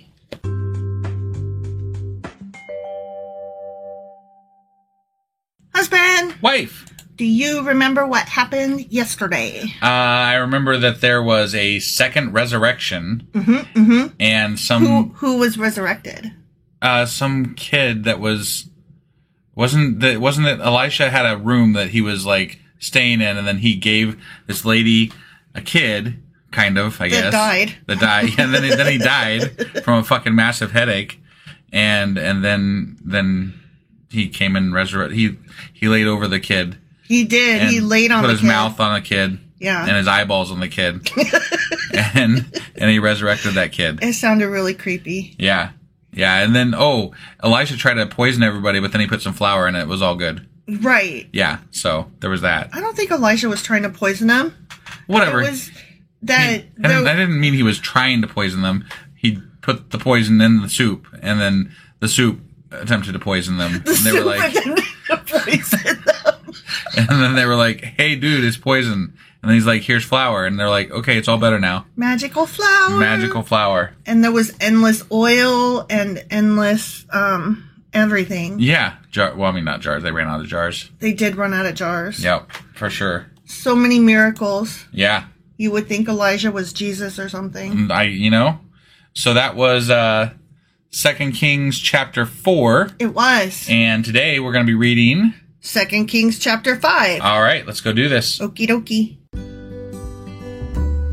Hey, wife, do you like coffee in the morning? I sure do, husband. Morning, noon, night. Which reminds me, I need to add that to our grocery list because we're running low. Wait, before you do that, check out the website ungodlybrew.com where you can purchase a pound of your favorite flavor of coffee. What if I want more than 1 pound? Either order a larger amount, or better yet, get 10% off by setting up a subscription for every 2 weeks, or a month, or whatever works for you. Did you set up something special for our listeners? You know I did. Exclusive for our listeners, get an additional 10% off subscriptions by entering the code SACRILEGIOUSCOFFEE at checkout. That's a hellishly good deal. Ungodly Brew is hellishly good coffee. Okay, 2 Kings chapter 5. Okay. Here we are on a Friday. Yeah. Okay, I think there's going to be more miracles coming. Is that what you think? Yeah, based on the headline, I think that there's going to be more miracles. The king of Aram, okay? Yep, the king of Aram. Had great admiration for Naaman, That guy. Nah, man. The commander of his army. Because Okay. through him, the Lord had given Aram great victories. Well, that was nice of the Lord. And it was nice of Aram to recognize his captain. Yeah. Captain, yeah. my captain. Right. But though Naaman was a mighty warrior, he suffered from leprosy. Oh, well, he's supposed to not be... He's not. He's supposed to be quarantined, He's supposed to be away. Especially if this is Lord's stuff going on. Yeah. And Lord's giving That's unclean. That's against the Lord's rules. That's unclean. Like, did you read Leviticus even? Right? Jesus. Do you even Bible? Right? At this time, Aramean raiders had invaded the land of Israel, and among their captives was a young girl who had been given to Naaman's wife as a maid. You know, the Okay. way you just drive around and you just pick up people, whether... That one's yours. Yeah, and then you just give them, like, you put Yeah. a bow on their head and say, You happy birthday. I bought you here's a a maid. girl. I got you a slave. Right, yeah. Yeah. One day, the girl said to her mistress, "Sigh, I wish my master would go to see the prophet in Samaria. He would heal him of his leprosy." Yeah. Or they could, quarantine them like in Leviticus. Like I'm they're just saying, supposed to. Like, Yeah, this what the is fuck? not okay. There's like leprosy camps and stuff. Mm-hmm. At least there used to be. Well, there were Is it in not these such a big times. deal anymore? I don't know. Okay. So Naaman told the king what the young girl from Israel had said. "Go and visit the prophet," the king of Aram told him.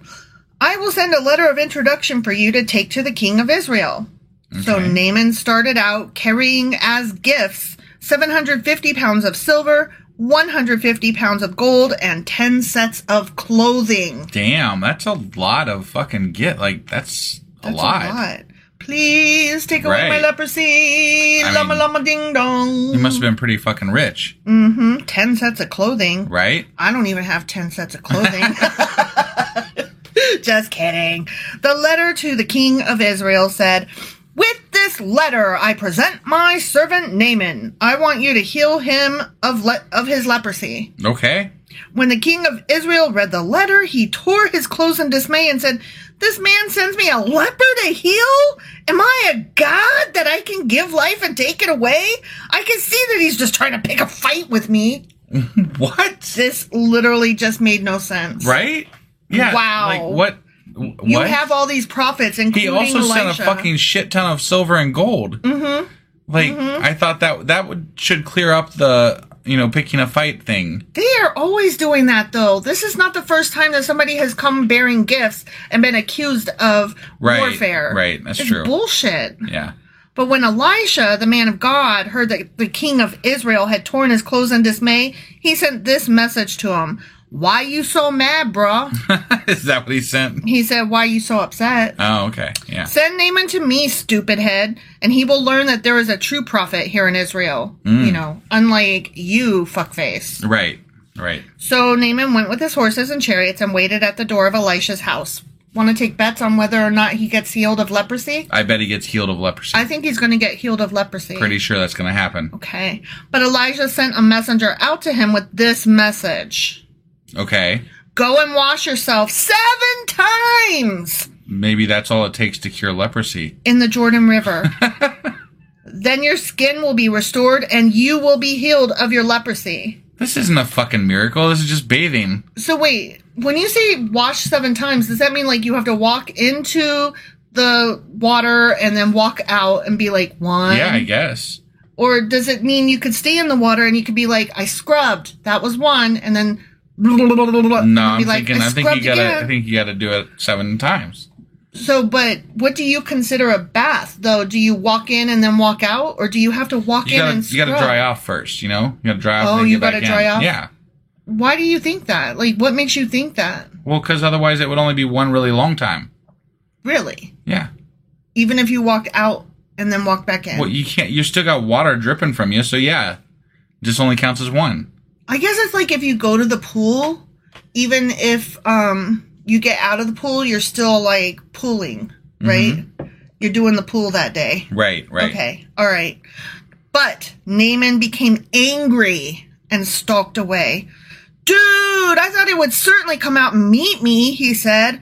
I expected him to wave his hand over the leprosy and call on the name of the Lord as God and heal me. Yeah, that would be Oof. so much cooler. Aren't the rivers of Damascus, the Abana, and the Pharpar What? Yeah. better than any of the rivers in Israel? Why shouldn't I wash in them and be healed? Fuck, man. Yeah, there's so many better rivers than that The one. Jordan. The Jordan, jeez. Yeah. He's stupid. I mean, has he not heard of all the miracles? I guess know. not. Yeah. So Naaman turned and went away in rage. Didn't even try it, huh? Didn't even try it. Well, like- that sounds stupid to me. Like, okay, let me ask you this. If you got cancer, say, that would be like today's horrible Sure. thing, right? Yeah. And you went to doctors and they all tried to cure you, but it wasn't happening. So you're like on your deathbed or whatever. And then somebody's like, okay, I know this sounds hooky, but I've been to this spiritual healer who made my whatever disease go away. Yeah. Wouldn't you just like, be like, Fuck yeah, you just go along. right? Like, this, what do you got to lose? this sounds stupid, but I don't mind being stupid. I've got a disease. Right. Right? Right. I'll try. I don't Yep. care. Exactly. But his officers tried to reason with him, good, and said, sir, if the prophet had told you to do something very difficult, wouldn't you have done it? So you should certainly obey him when he says simply go wash and be cured, Right? doy. Yeah. They're like, hey, Naaman, can you not be stupid, sir? Right? Like, just try. Just try. Why not try? Yeah. So Naaman went down to the Jordan River and dipped himself 7 times as the man of God had instructed him. And guess what? He got cured of leprosy. His skin became as healthy as the skin of a young child, and he was healed. I'm so shocked. Right? Yeah. This is amazing. Right? Yeah. I never saw it coming. No, never. Plot twist. Then Naaman and his entire party went back to find the man of God. They stood before him, and Naaman said, now I know that there is no God in all the world except in Israel. So please accept a gift from your servant. So God's only in Israel, huh? Yep. That makes sense. I guess we're all just screwed. The rest of the world is fucked. Right? I mean, that's kind of like America's God right now. They're like, nope, he's white and he lives here in Texas. Yes. But according to the Bible, he only lives in Israel. So that would, if God were real, that would explain why we're having such a hard time over here. But how many American Christians have read the Bible? Like none. None. But Elisha replied, as surely as the Lord lives, whom I serve, I will not accept any gifts. And though Naaman urged him to take the gift, Elijah refused. What a good guy. Yeah, just such a nice guy. Then But he also has kids mauled by bears. Right. So, So, just I to be mean, clear, he's not that not a great. nice guy. Right, yeah. then Naaman said, but please allow me to load 2 of my mules with earth from this place, and I will take it back home with me. From now on, I will never again offer burnt offerings or sacrifices to any other god except the Lord. Okay. However, may the Lord pardon me in this one thing. When my master the king goes into the temple of the god Ramon to worship there and leans on my arm, may the Lord pardon me when I bow too. That's fair. He's like, look, I am totally on board with your king. Sounds awesome. I'm all here for it. But I also have a life and a job. Right. So could you just not be mad when I go along with the king? Yeah. He's like, sure. Forgive me, please. Right. I have principles, but I'm not going to die for them. Go in peace, Elisha said. So Naaman started home again. Okay? Yeah, sure. Good. Right. But Gehazi, the servant of Elisha, the man of God, said to himself, my master should not have let this Aramaean get away without accepting any of his gifts. As surely as the Lord lives, I will chase after him and get something from him. For yourself, maybe. Oh, Gehazi. Right? Like, what the fuck, man? You can always depend on Gehazi to fuck it up. Right. So Gehazi set off after Naaman. When Naaman saw Gehazi running after him, he climbed down from his chariot and went to meet him.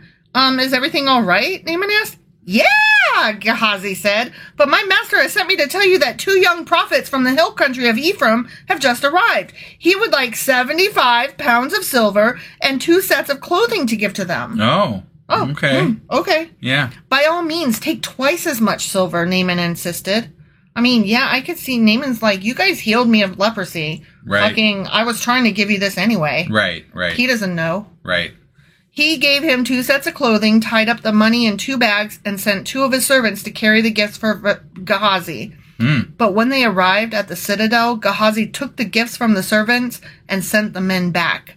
Then he went and hid the gifts inside his house. Because they weren't for fucking Elisha. Right. Who did it, and he took them for himself. When he went into his master, Elisha asked him, where have you been, Gehazi? Yeah, buddy. I haven't been anywhere, he replied. Oh, you're fucked, man. Yep.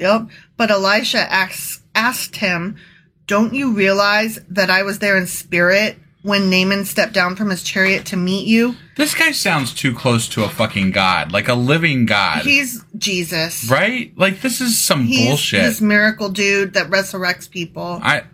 This is weird. He's Old Testament JC. Right? Like, he's like Jesus OG. Like, we must have been, like, just this close to, like, worshiping Elisha instead of Jesus. Yeah, I think so.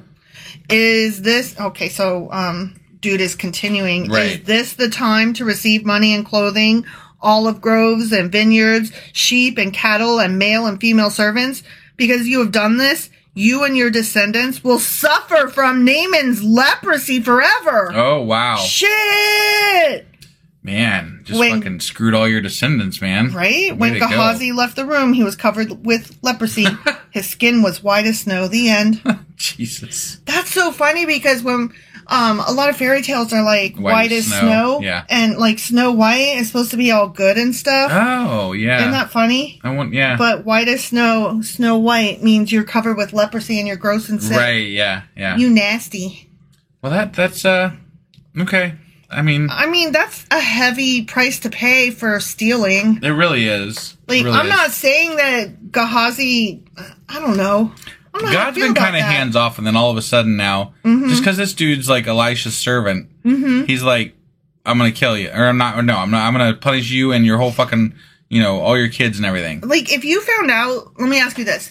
You get cursed, right? And you get leprosy, and you've been told all of your progeny are going to get it too. Right. Wouldn't you just not have kids and let it die with you? Well, yeah, of course. Like, I'm just going to not get... who would want to fuck me anyways? Well, I have leprosy. It doesn't matter. You're a man, and they're women, and it's the fucking Iron Age. So you're saying that your leprosy nasty dick is going to fuck people? I'm just saying. You're going to rape. You nasty. I'm not going to, just to be clear. Okay. But... we are talking about Iron Age dumb fucks. Nasty men. So, I'm just saying, like, that's probably going to happen. I always come across as a man hater, but I'm like, but men are rapey. Generally speaking. In the Bible, they certainly are. Right, yeah. And yes, men get raped, but, like, the vast majority of people who do the raping are men. Right. So gross. I'm sorry. I'm not a man hater. I'm just, like, a rape hater. Yeah. No, I'm with you there. Fair. I'm a rape hater too. I'm glad you are. Yeah. Neither of us wants to be raped, and neither of us wants other people to get raped. That's right. Even, you know what?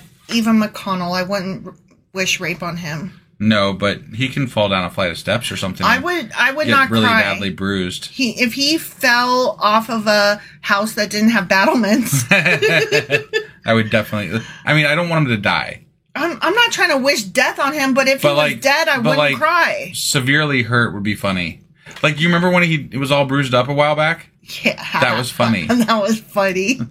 I'm just saying. I mean, okay, it's not nice to laugh at other people's pain, but it's just that he has caused so much pain for millions of people. No, it's all relative, you know? It is all relative. It's like, would you wish harm on Hitler? Like, my automatic answer is, of course. Right. And then I'm like, oh, God, what kind of person am I? I'm wishing harm on another person. But it's the age-old question of, like, if you could go back and kill Hitler as a child. Right. Would you? And I want to say yes because it would save millions. Right. But it's a kid who hasn't committed a crime yet. Right. Exactly. So that's so hard. It's a hard question, right? I'd probably do it, though. If I'm being honest, I'd probably do it. Yeah. Yeah.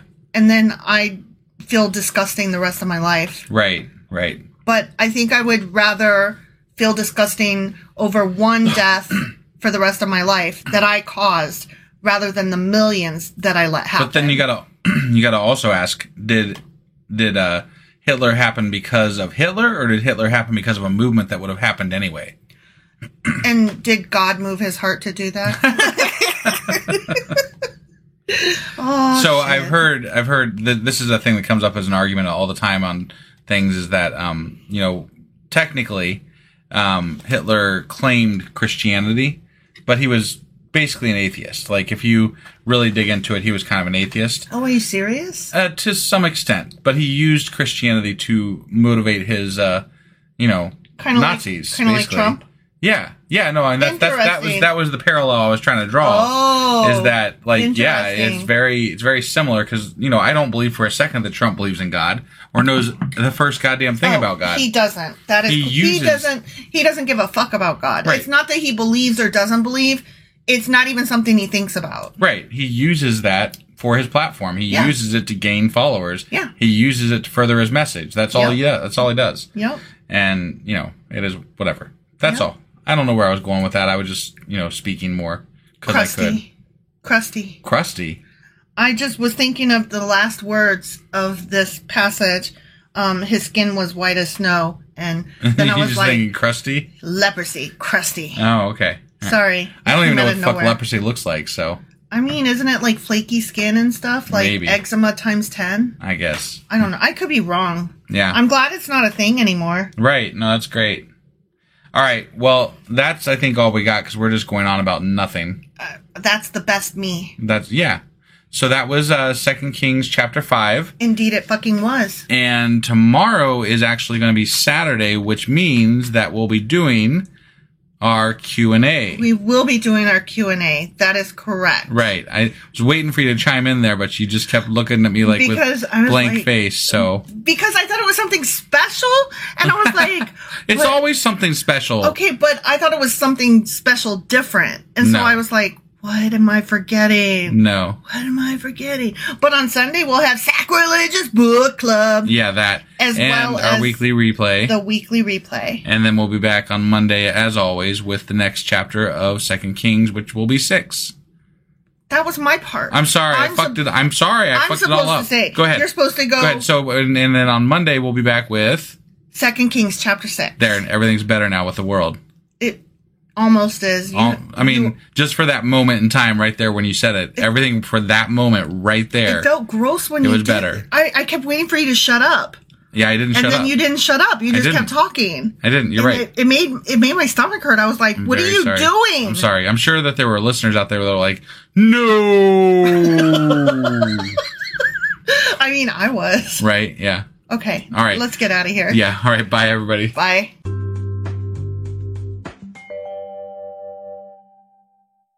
Husband. Wife. Do you know what today is? I do. Do you know what today is? Today is Q&A Saturday. That's the one. It is. Yeah. So we had some questions. We did have some Q's. And now we're going to answer them? I have some A's. You have some A's? Yeah. Okay. So one of our questions was about the difference between Beelzebub and Baalzebub. Yeah. And the other one was about that guy who sacrificed his son, and then the it's weird. Israelis. I said Israelis. Yeah, no. That is not correct. Israelites. The Israelites. I apologize. That was so wrong. Yeah. The Israelites were like, "Oh, sorry, you're mad at me, and I'm winning. Bye." Right. And we were like, "What?" That's weird. Yeah. Yeah. So, Okay, so let's go answer some cues. Okay. All right.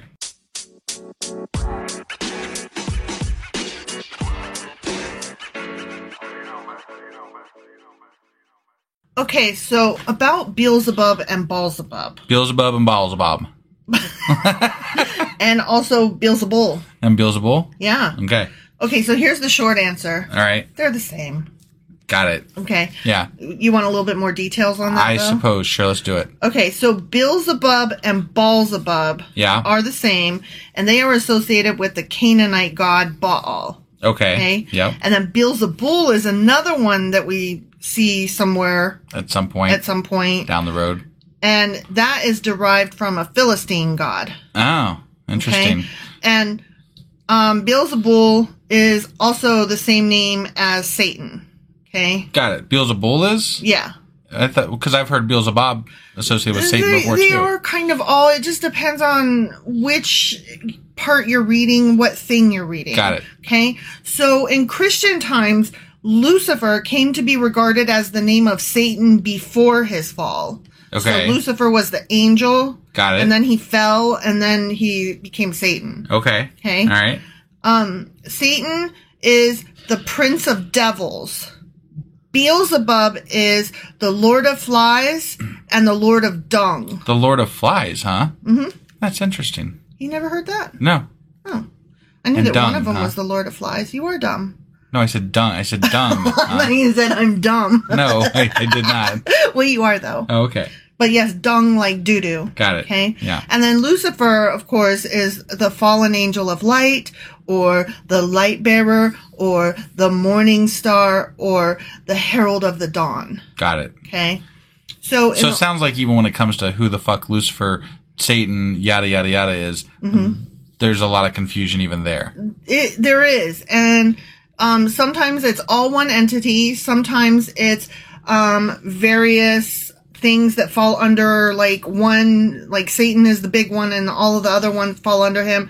Sometimes they're all various demons and devils. Right. So it just... But it seems like in like, just common vernacular today, most of the it was bad in the Bible is also considered the devil. Right. Like, when Right. we're just talking Beelzebub and Lucifer and, whatever, like they all kind of refer back to that same entity. So. Yes, but I have a thing to push back on that a little bit. Okay. Like you said that with regard to the Bible that it's like the devil or the evil thing in the Bible. Sure. In the Old Testament, Satan is viewed as the prosecutor of Yahweh's court. Interesting. Like, particularly, the example given was the book of Job. Okay.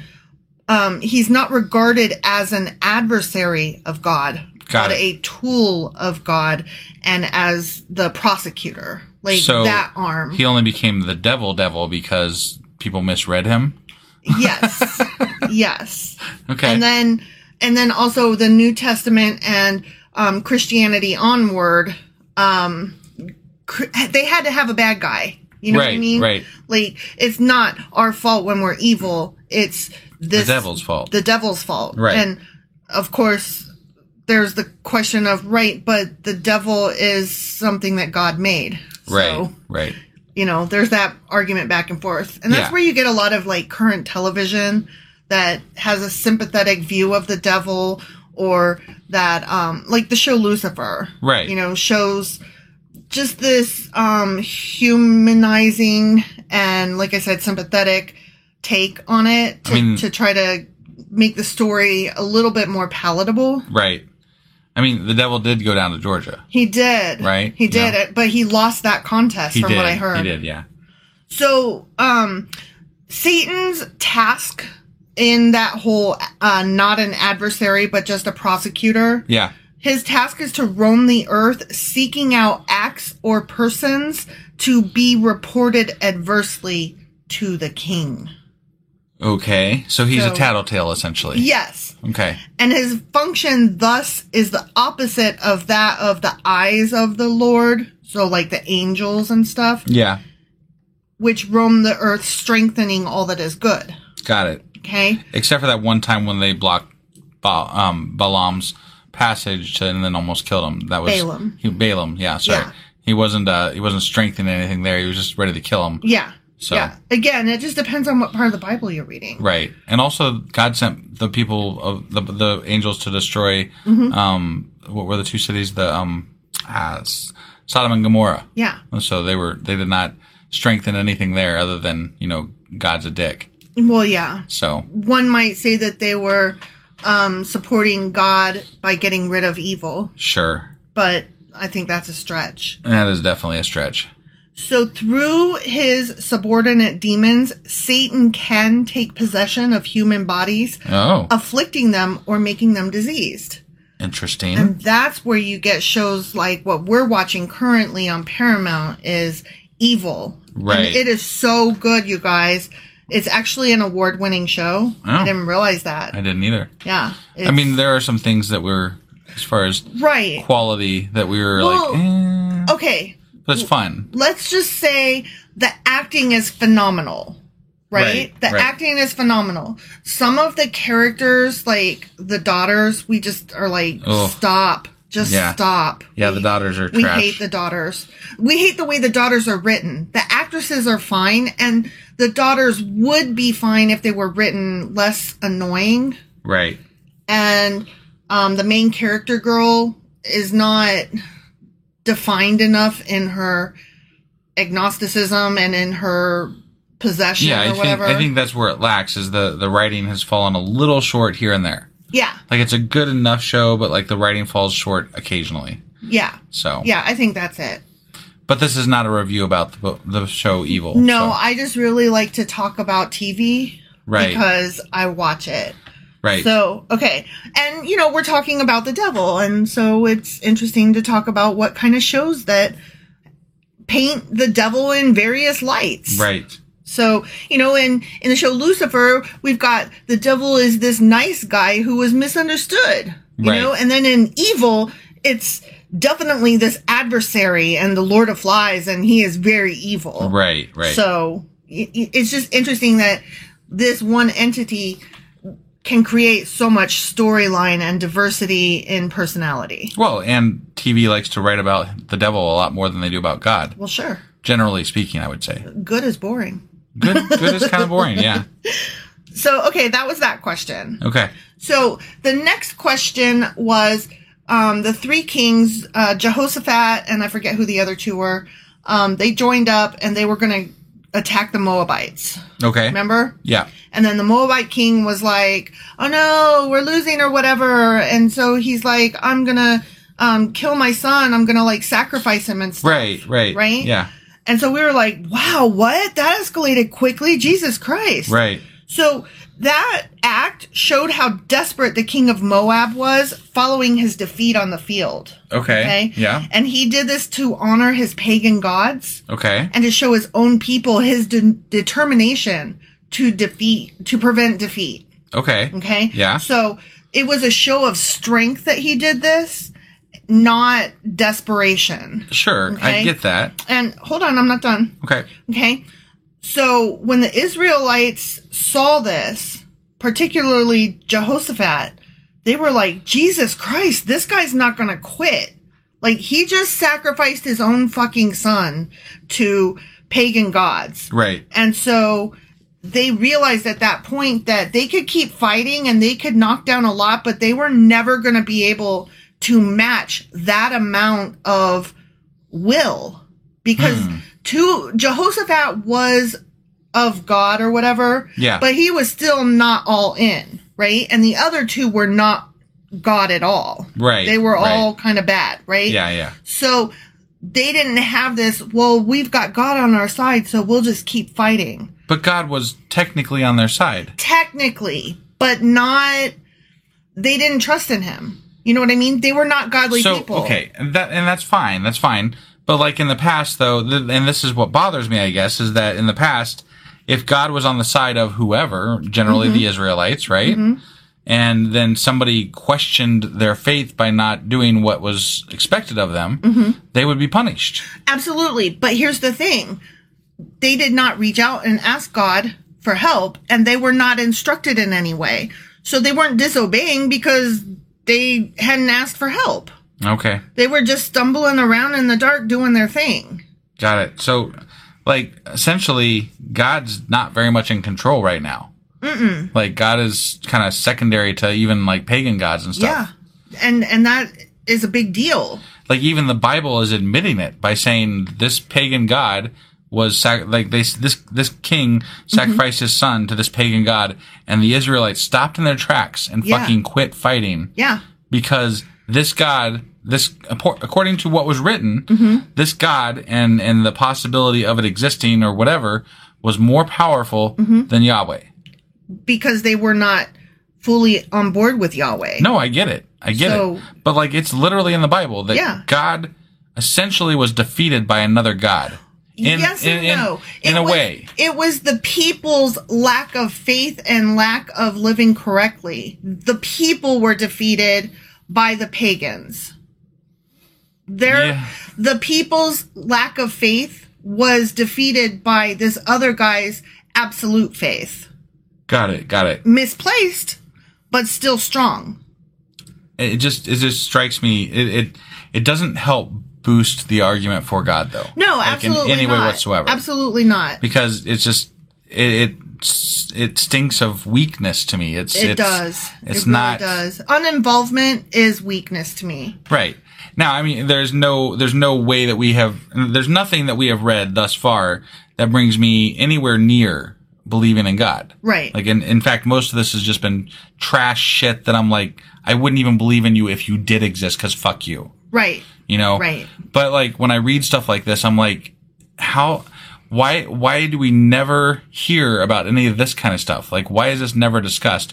Why don't we talk about these weak points where God was weak? You know, like this would be, at the very least, if priests and pastors brought this up and talked about it, it could allow for failure. It could allow for not perfect, right? Well, the way that they would spin it, though, would not be what you're saying. It wasn't God being weak. It was man being weak. Right, but the way I view, the way God is portrayed in churches is essentially the way that swimsuit models are towards, young women who are worried about their image. Okay. Like, sorry, this is a long walk, I guess, but like. No, I'm here to follow. Yeah, no, I got you. So they portray God in such a way that, for people that don't read the Bible, the way God is portrayed and Jesus is portrayed is that your love has to be perfect and all encompassing, and you have to accept, and it's got to be perfect. You got to be all in. Right? But that's not really the case if you actually read the entire Bible. The entire Bible says, well, you can be perfect. Solomon, for example, he was perfect up until that last fucking chapter in the book, right? When suddenly he had 1,000 wives or whatever. Yeah. And God loved this dude. He was all about Solomon, right? And then all of a sudden he's bad. But there's also been people that fuck up and they're like, but I'm going to, that have been working for the wrong side. And they're like, I, bow to your, because I saw his power, and then God accepts them. Right. But then he also curses entire generations. There's just no consistency. There's no consistency that we can see, yeah. Right. And it's crazy to me. It makes it very difficult to try to have any sympathy for this character, much less for those who choose to follow him. Right. And all I'm saying is that the way that God is portrayed to, churches and to the people that follow churches is that it's a perfect God. It's a God that deserves all of your love and all your respect and all your, all the things and all the money. Right. Definitely all the money. But if they taught the flaws as well, and I'm not even saying you have to be anti-God, but if you taught the flaws that are inherent in the Bible as well, you could maybe allow for people not to have this crazy view about what they have to do in life in order to win God's love. Right. You know, it's just I don't know. It's too much. It's too much to live up to, and it's just not, you don't even have, like, the Bible allows for other things to be said that you could say, well, yes, even God's fucked up. Right. You know, like, right. And even God, even people that were there when he was around didn't fully believe. Like, you know, Right. I understand, like, you can be understanding to someone who doesn't fully understand and doesn't believe, because you can say, well, I understand because I've read the Bible and this is where this happens. And, Yeah. you know, I'm not trying to say, I'm just saying, like, I think that it's just not, there's no room for error in Christianity. You have to, Right. it's all love for God. Well, and that is something that I can say on a personal basis with my parents. They think that the people who are like Jesus freaks Yeah. and who are really into the peace and love of Jesus and forgiveness and all that, Right. that they're wrong, Yeah. because that is a just do your best to be a good person attitude. And they're like, no, it's more than that. Right. You have to do all the God all the way. And But I'm like, even they haven't read all the Bible, because Right, clearly. they're not doing all, like, I could, if we really wanted to, I could take your parents' actions, even just around us, Mm-hmm. and I could say, this is not godly. This is not, like, I guarantee you have mixed threads in your fucking shirts. yeah. I guarantee you've done this, that, or the other. Well, the thing You know? is their kind of Christianity, they want to say that they are living by the Old Testament rules without living by the Old Testament Yeah. rules, but they also want to say that they are with Jesus and Jesus is Lord and King and blah, blah, blah, but that also Jesus is too weak. Right. You know what I mean? Yeah. Like, No, they want their cake and eat it too. Yeah. And it doesn't really matter, because they're not actually the ones reading the Bible. They're Right. reading the bits that somebody tells them to read. Sure. And then they're saying that they agree with, they essentially think they've read I guarantee if we talk to your parents and ask them if they read the Bible, they would say yes. Oh, yeah. Like 100%. Yeah, absolutely. But I also guarantee in the same breath, they have not read the entire Bible. At least if they have, not in the straight through method. No. And not without a coach nearby. Right. Like, I absolutely you may have agree with touched you. every section, but you haven't read the Bible. Right. No, I totally agree with you on that. So, I don't know. I just, It's very frustrating it really is. because we're trying to find a way to understand. Like, we're trying to come into this story and this world and be like, okay, give me your best case, you know? Present yourself And to at this point, I feel like I'm just holding out for the New Testament, because I'm like, No, I got nothing, this man. is trash. This is crap. Yeah, definitely. So, I mean, we're having fun with this. Sure. I'm enjoying doing what we're doing, you know, Sure. and I love learning about it, because it just, it reinforces my beliefs. It reinforces my belief that there is no God, you Right. know, and it's just, there's no way. There's no fucking way. I agree. That's all. 100%. That's all I got. I I'm just started rambling. I started out agnostic and now I'm pretty hard atheist. Yeah, yeah. I mean, that's how far I've come. So there you go. Well, it's this wonderful idea, right? Like, you just, on the side, it's like, yeah, okay, God, sure. Well, mostly my agnosticism wasn't like, I allow for possibilities so much as that I'm like, well, in my personal life, it doesn't really matter one way or the other. Right. Like, But you don't even want to be associated with this fucker, do you? no. I'm Right. like, no, there's absolutely no God, because this God of this book is just human trash. Yeah, right. You know? Definitely. All right, we're going on a bit Yeah. here, so we're going to go ahead and cut this off, and we will be back tomorrow with, Sacrilegious Book Club. that's the one. All right, we'll see you guys tomorrow for the book club and the wrap-up, and then we'll be back on Monday with... 2 Kings chapter 6. See you guys. Bye.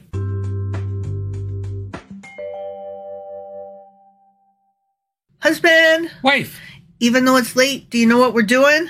We're doing the... Sacrilegious Book Club. Yeah, that. See, you can't ask me. You're the one that has to say it. Well, I wanted to make sure you knew what we were doing. But how do you know I knew? I just threw it back at you. Because if you threw it back at me, then that tells me that you know. It could also be the Saturday Q&A. But that's not what we're doing because we already did I know, that. but you But we already did can that. Only you can only officially narrow it down to 2. But we already did that. So there was only one. You expect me to remember what I did yesterday? Well, we literally just talked about it, so yeah. When did we talk about it? Right before you hit record. You See, I said... can't remember a few seconds ago. Oh my god. Okay, just stop. This is ridiculous. So, we're doing the book of Leviticus. Okay. That is and what we're doing. What pages was it going over? In Asimov's Guide to the Bible, it is pages 154 through 164. We did not break it up into sections thus far, or because of that. What am I saying? I have no idea. We did not break it up into sections because it's only 10 pages long. Oh, okay. So I'm doing the whole book. Whole book. The whole book. One shot. One shot. Okay. Sorry. Awesome. I'm still not all here. I'm kind of sick, so all right, sorry. Let's go Again, do this. sorry. Bye.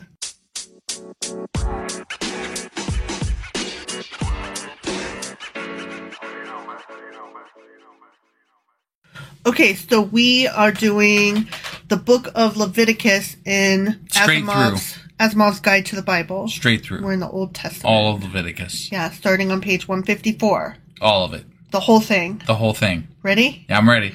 Okay, so first of all, he starts with an explanation of why this particular book is called Leviticus. Okay. And this kind of makes sense, but I'm like, oh. It's the Levi tribe. Yeah, but okay, listen. But listen. So in Hebrew, the first words are, and he called. Okay? So the Hebrew title of the book is actually called. Okay? Okay. Remember how Levite equals priest and vice versa? Priest equals Yes. Levite? Like, we just discussed that. Right. So this book is about stuff that the priests are super interested in. Right. At least in the Bronze Age. Right. I mean, back then, those priests were, like, super interested in it. Right. So it's also called the priest book, or the Levitical book, or Leviticus. Got it. So we find, I'm just saying, like, real quick here, like, some of these rules aren't adhered to quite as stringently when we get further on into the Bible. Oh, no, they are not. And Asimov has zero problem pointing out those things, which I love about him. Right. And speaking of love about him, I just loved this phrase. Okay. He goes, the book is virtually one long section of the P document given over to ritualistic details so that it is easily the dullest book in the Bible to the casual reader. By far. By far. Easily the dullest book. Yes. That just killed me. I was like, yes. Indeed. So, that was a really short section. Also on the same page, 154, he talks about the word leaven, which that has to do with unleavened bread or leavened bread. Yep. So, okay, he says, originally the flour used in making bread was simply baked into flat, hard cakes that had the virtue of remaining fit to eat for long periods of time. Okay. Okay, so it's like they had natural preservatives built in. Right. Okay. Dough left standing would pick up microorganisms and begin to ferment. And while yummy when fresh, it would not keep as well. Right. And quickly become dry and moldy. Sure. So then he says, to the Israelites, fermentation seemed a form of corruption. And however pleasant leavened bread might be to eat, there was still the stigma of corruption and impurity about it. I see. So bread to be offered on the altar to God must be pure and uncorrupt and must therefore be unleavened. That's a shame because leavened bread. Leavened bread is so num-num. So good. And it smells great. Okay. Next section is unclean on page... Unclean. on page 156. Yeah. Okay, he says, to us, clean and unclean tends to be a hygienic matter. Right. Something is unclean if it is dirty or has an offensive smell. Correct. Or is laden with dangerous bacteria. Correct. The biblical use of the term involves religious ritual. Right. Then further But on, also cleanliness. Right. Right. It's true, but usually when they say it, they mean it in a religious sense, not a hygienic sense. Right. Or at the very least that there is some religious ritual to the hygiene. Right. So further on, he says, the basis on which animals are divided into clean and unclean is not known.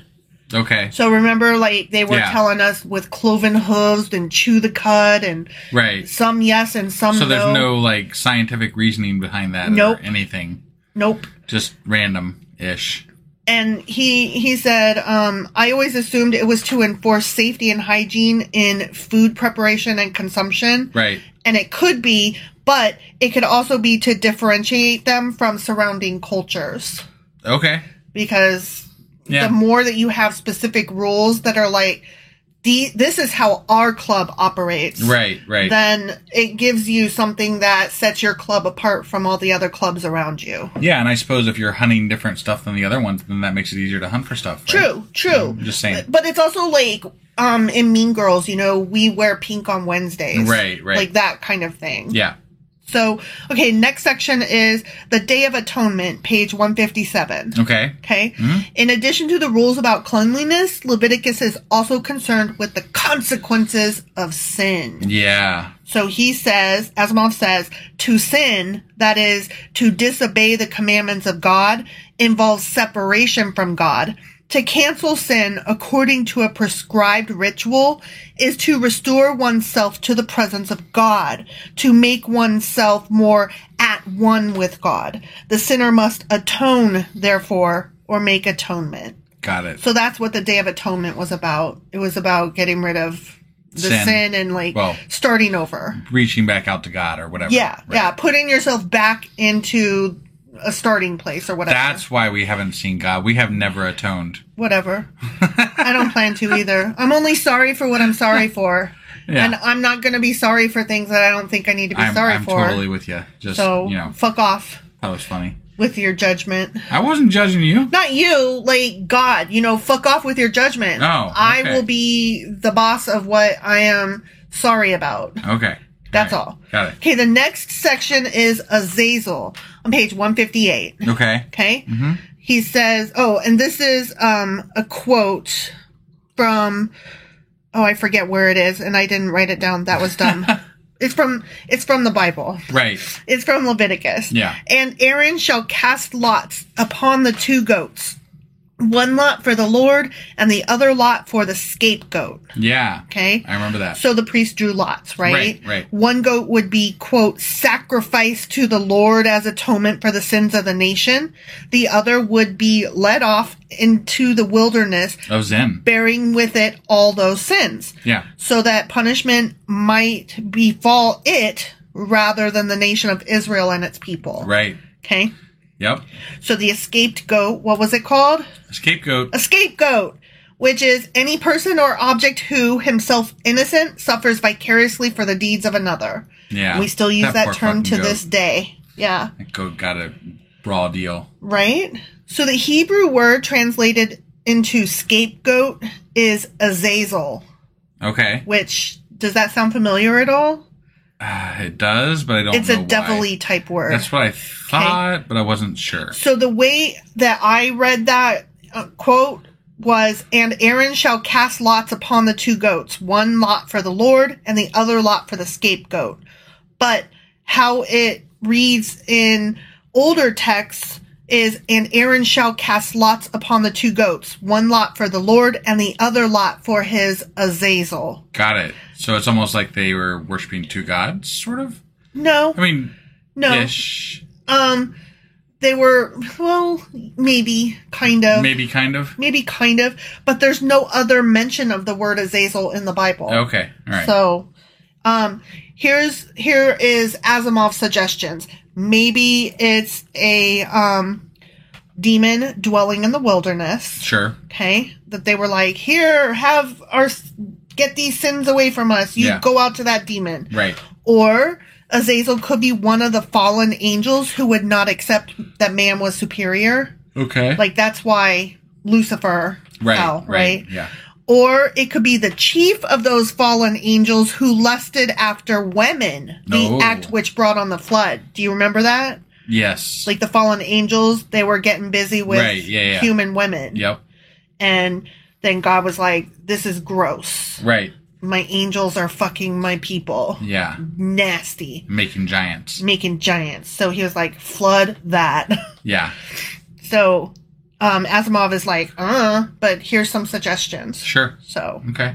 the next section is Devils, page 159. Okay.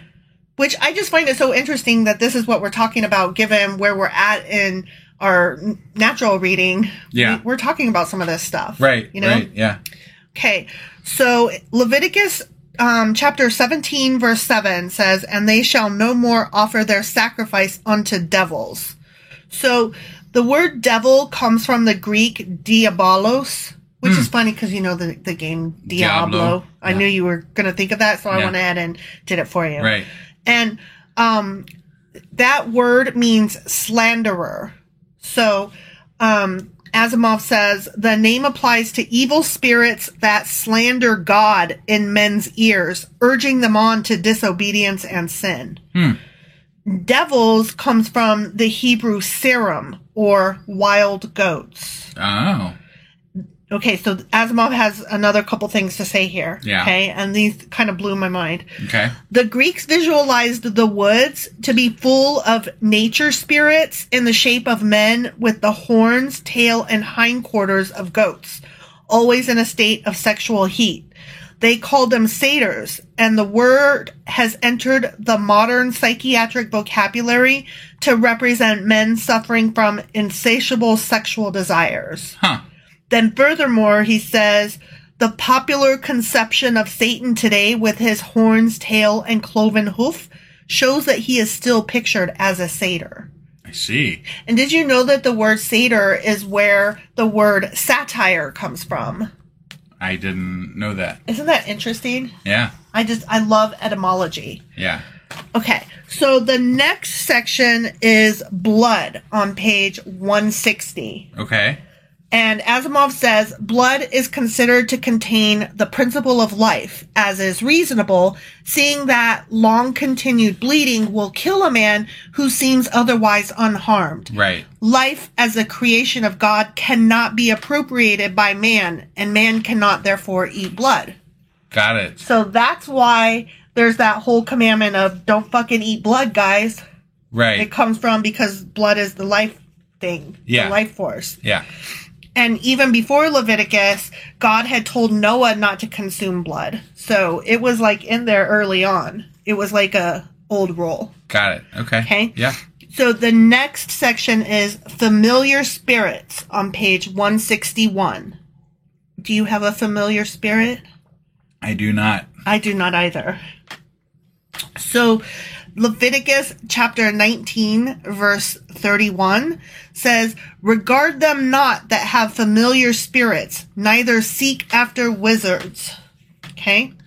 Now, wizard is a wise man, presumably one who knows how to bend supernatural forces to his will. Mm-hmm. The Bible does not say that such spirits do not exist, I or see. that wizards do not have the power to which they pretend. The objection rests on the fact that the rites practiced by wizards are idolatrous. I see. And that's something that you and I have pointed out with regard to other gods. The Bible does not say that these other magics, these other gods, these other ghosts, these other things, the Bible doesn't say they don't exist. Right. It gives you rules on whether or not to recognize them or how to behave with them. Well, and just in the mere acceptance of these other weird ideas, right, is partly why it still seems so absurd. Like, Right, you know, right. like the Bible allows for these things to exist. Therefore, we all agree now that those other things don't exist, but we still don't agree on God. Right. But they were all there in the Bible. Right. So exactly. It's all or nothing, guys. I know. It's all ridiculous or nothing is It's ridiculous. like if you believe that the Bible is God's word and you believe that God is real, then you also have to believe, as the Bible points out, that there are other gods. Right. And there are such things as magic and witches and people that can tell the future and all that kind of stuff. Mm-hmm. So the feminine word for wizard is, of course, witch. Got it. And so women bore the brunt of that tagline much more heavily than men did. Don't you think? Because Yeah. wizard is like cool, and Yeah. you know, witch is like burn at the stake. And yeah, drown and them. that is specifically stated in the Bible, thou shalt not suffer a witch to live. Right. And so a lot of old women or women who lived on their own would get that treatment right. that right. men did not. Yeah. So Asimov says, ancient pagan practices endured undercover throughout the centuries of Christian Europe. Fighting witchcraft was sometimes Christianity's way of fighting an older and competing religion. Yeah. I mean, obviously, it still kind of is a little bit. Yeah. Like, they still treat it as an enemy. Right. At some level. Right. Like, obviously, they're not out there, like, fighting it, but... But they would say that, we're being Christian and we're just fighting, we don't want witches to live. But what they were really doing was fighting pagans. Right.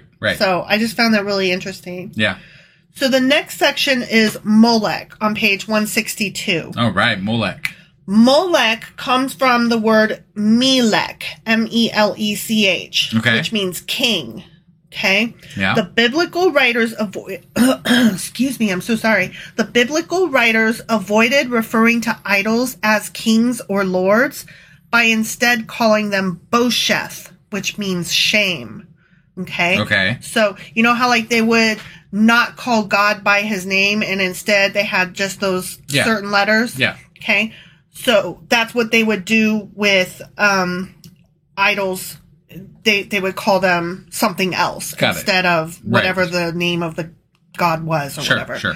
Okay? So the word Bosheth, shame, became Melech when diacritical marks were added and eventually Melech became Molech. I had to go back and look, wait, what again are diacritical marks? Yeah. Do you remember when they wouldn't call God by his name, so they used those letters instead, and then they put the pronunciation marks underneath. The Jewish scholars placed little diacritical marks under the Hebrew consonants, indicating the vowel sounds that went with each of them in each particular word. Got it. Okay? And we covered that like several pages back, or several sections back, but I just wanted to reiterate that it applied to more than just the word God or Yahweh or Yahweh. Got it. It also it applied to anything that they wanted to make sure people throughout history would remember how to pronounce once memory was gone of how to pronounce it. Sure. Okay, so Asimov goes on to say the worship of Molech involved the sacrifice of children. Primitive men felt that the dearer and more loved the object sacrificed to a god, the more impressed the god would be, and the more apt to answer the prayer. Which that makes a little bit, like that lends a little bit more logic to why they would do that. Yeah. So they were saying that their children were their most precious thing, and they would give that up to God for help in times of dire It just need. seems like the favor would favor the sociopaths, you know? Right? The ones that don't give a fuck about anybody. Right? Well, and here's my thing. What kind of dire situation is going to be made better without supposedly the child who is your most precious possession? Right. Right? Your child is somebody that you love more than anything in life. That's hypothetically, according, you know, I mean, yes, in our case, yes, but like, you know. But that's why they would be giving it up, right? Right. And so you're telling me that being without this child is still going to be better than whatever dire situation you're in that. I mean, it could make, so like the king sacrificed his son, right? Yeah. They were all going to die. Like they were all surrounded by the Israelites, right? Right. Is it better that his son dies or that all of his people die? So he did it to save his people, but these regular, ordinary people were sacrificing their children. Right. But I'm just saying, like, there could be circumstances where maybe it would be deemed okay. No, I get it. I get it. That king who killed his son, even though it's gross and despicable and stupid, like, I get why he did that. He did it because he thought it was best for his people. Right. Therefore, you can look at that as, in ignorance, though, he did commit an honorable act. But in reality, it worked out. Right, that's true. I mean, according to the Bible. It's true. It did. You're right. But when we see an ordinary person do it, they're not... Right. No, they're an asshole. They're not doing it like, you don't owe your whole, like, I'm going to kill my kids so that the entire land will... to have crops or something. Yeah, like, that just seems so... Yeah, no, fuck that. Stupid. I don't know. Whatever. I can't possibly get into the mindset. I'm just way too biased and of this century. Right, right. So Asimov goes on to say many men of the period applied the word Melech to Yahweh and assumed themselves to be sacrificing to God in an approved manner, as Abraham was ready to do in sacrificing Isaac. So they did not necessarily view this as a competing... they thought they were worshiping Yahweh. Yeah. Interesting. So it's just another way that different religious practices kind of intermingled. So it's also almost like Baptist versus Lutheran. Yeah. Like... Really. Or Baptist versus Catholics, you Right. know, like... Who's got the right of it? Sure. No, you're sure. both stupid. Right. So the next and final section is Jubilee, and that is on page 163. Okay. Jubilee was a special festival which was never put thoroughly into practice, which I think is funny. Yeah, that is funny. Right? Asimov says, in a way, it was a method of starting things fresh every half century so as to prevent the accumulation of economic injustice. It was a beautiful idea, but impractical. Okay. So, I mean... it never really... They didn't want to give up their slaves. Really. That's what it boiled down to. So. And they didn't want to switch out. Right. You know? Right. I don't know if it was impractical, but people didn't practice it. Well, people were involved. That made it impractical. Sure. People are greedy fucks. Yeah. The Book of Jubilees, this is something separate. Okay. There's this item called the Book of Jubilees. Got it. It was written about 100 BCE. Huh. And it's sometimes called the Lesser Genesis or the Book of Division. It's an ancient Jewish religious work of 50 chapters. Okay. And 1,341 verses. Damn. The book is considered one of the pseudepigrapha. I'm sure I'm pronouncing that wrong. Right. I'll tell you again what that means in a second. Okay. It's considered a pseudo whatever by Roman Catholic, Eastern Orthodox, and Protestant churches. It is also not considered canonical within Judaism outside of Ethiopian Jews. Okay. Pseudepigrapha are falsely attributed works, texts whose claimed author is not the true author, or a work whose real author attributed it to a figure of the past. So it's just like false works that are still like some would consider the Dead Sea Scrolls to be this pseudepigrapha. Right. But they're not. Right. But anyway, this book was well known to early Christians, and the text was also utilized by the community that originally collected the Dead Sea Scrolls. Huh. No complete Greek or Latin version is known to have survived, but there is some like odd translation and some like weird language that I've never heard of. Right. That is believed to be the only translation available to us today. Gotcha. And it was part of the Dead Sea Scrolls. Huh. Interesting. The Book of Jubilees claims to present, quote, the history of the division of the days of the law, of the events of the years, the year weeks, and the jubilees of the world, as revealed to Moses by angels while he was on Mount Sinai for 40 days and 40 nights. Okay. And so Asimov mentioned the Book of Jubilees, and I kind of went down a little bit of a rabbit hole and looked it up, and that's where I got all that extra information about it, because I was like, I'm sorry, say what? Right, The Book of who? Right. The Jubilee of what? Yeah. So it's just a thing that's out there that is basically like a Jewish fable kind of thing. Gotcha. Okay. Gotcha. So that is it for Leviticus. Okay. And next weekend we will start the Book of Numbers.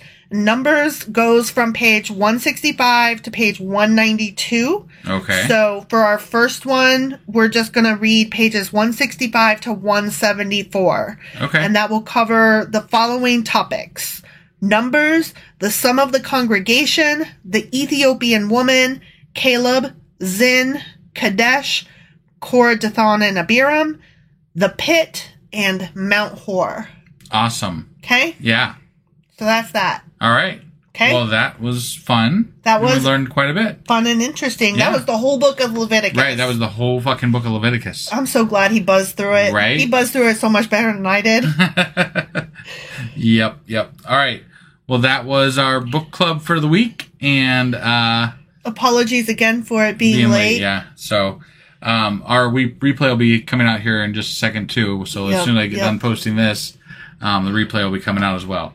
So, We will see you next week for Sacrilegious Book Club. yeah. Bye. Bye.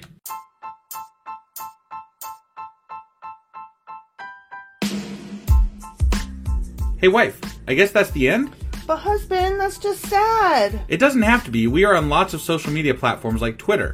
Our handle there is sacrilegious_D. For D's nuts. Oh my god. Stop doing that. Anyway, we're also on Facebook, Instagram, and Pinterest. There's a link to all of our social media sites at our website. Ooh, we have a website? Yeah, it's sacrilegiousdiscourse.com, where you can also find a link to our merch shop. We have a merch shop? Yep, we have podcast-themed clothing, mugs, notebooks, and more, as well as an atheist and science-themed products. Wow, our fans should really go check that out right now. Definitely. They can get in touch with us by sending an email to sacrilegiousdiscourse@gmail.com. But before they do that, we could really use some help. Oh yeah? With what? Well, it's not free running the podcast, and we need some financial support in order to get better equipment, which will free up time so we can concentrate on our podcast and our fans. Okay, so what should they do? Head over to patreon.com/sacrilegiousdiscourse and sign up as a contributor on our podcast. Supporters there receive additional bi-weekly episodes that we record just for our Patreon members for as little as $2 a month. Also, we'd really appreciate it if you would like and subscribe on whatever platform you're using. And Apple Podcast reviews help us out tremendously. Like and subscribe. Leave an Apple review. Join us on Twitter. Support us on Patreon. That's a lot of instructions. Don't forget to say thanks. Thanks! Okay, bye.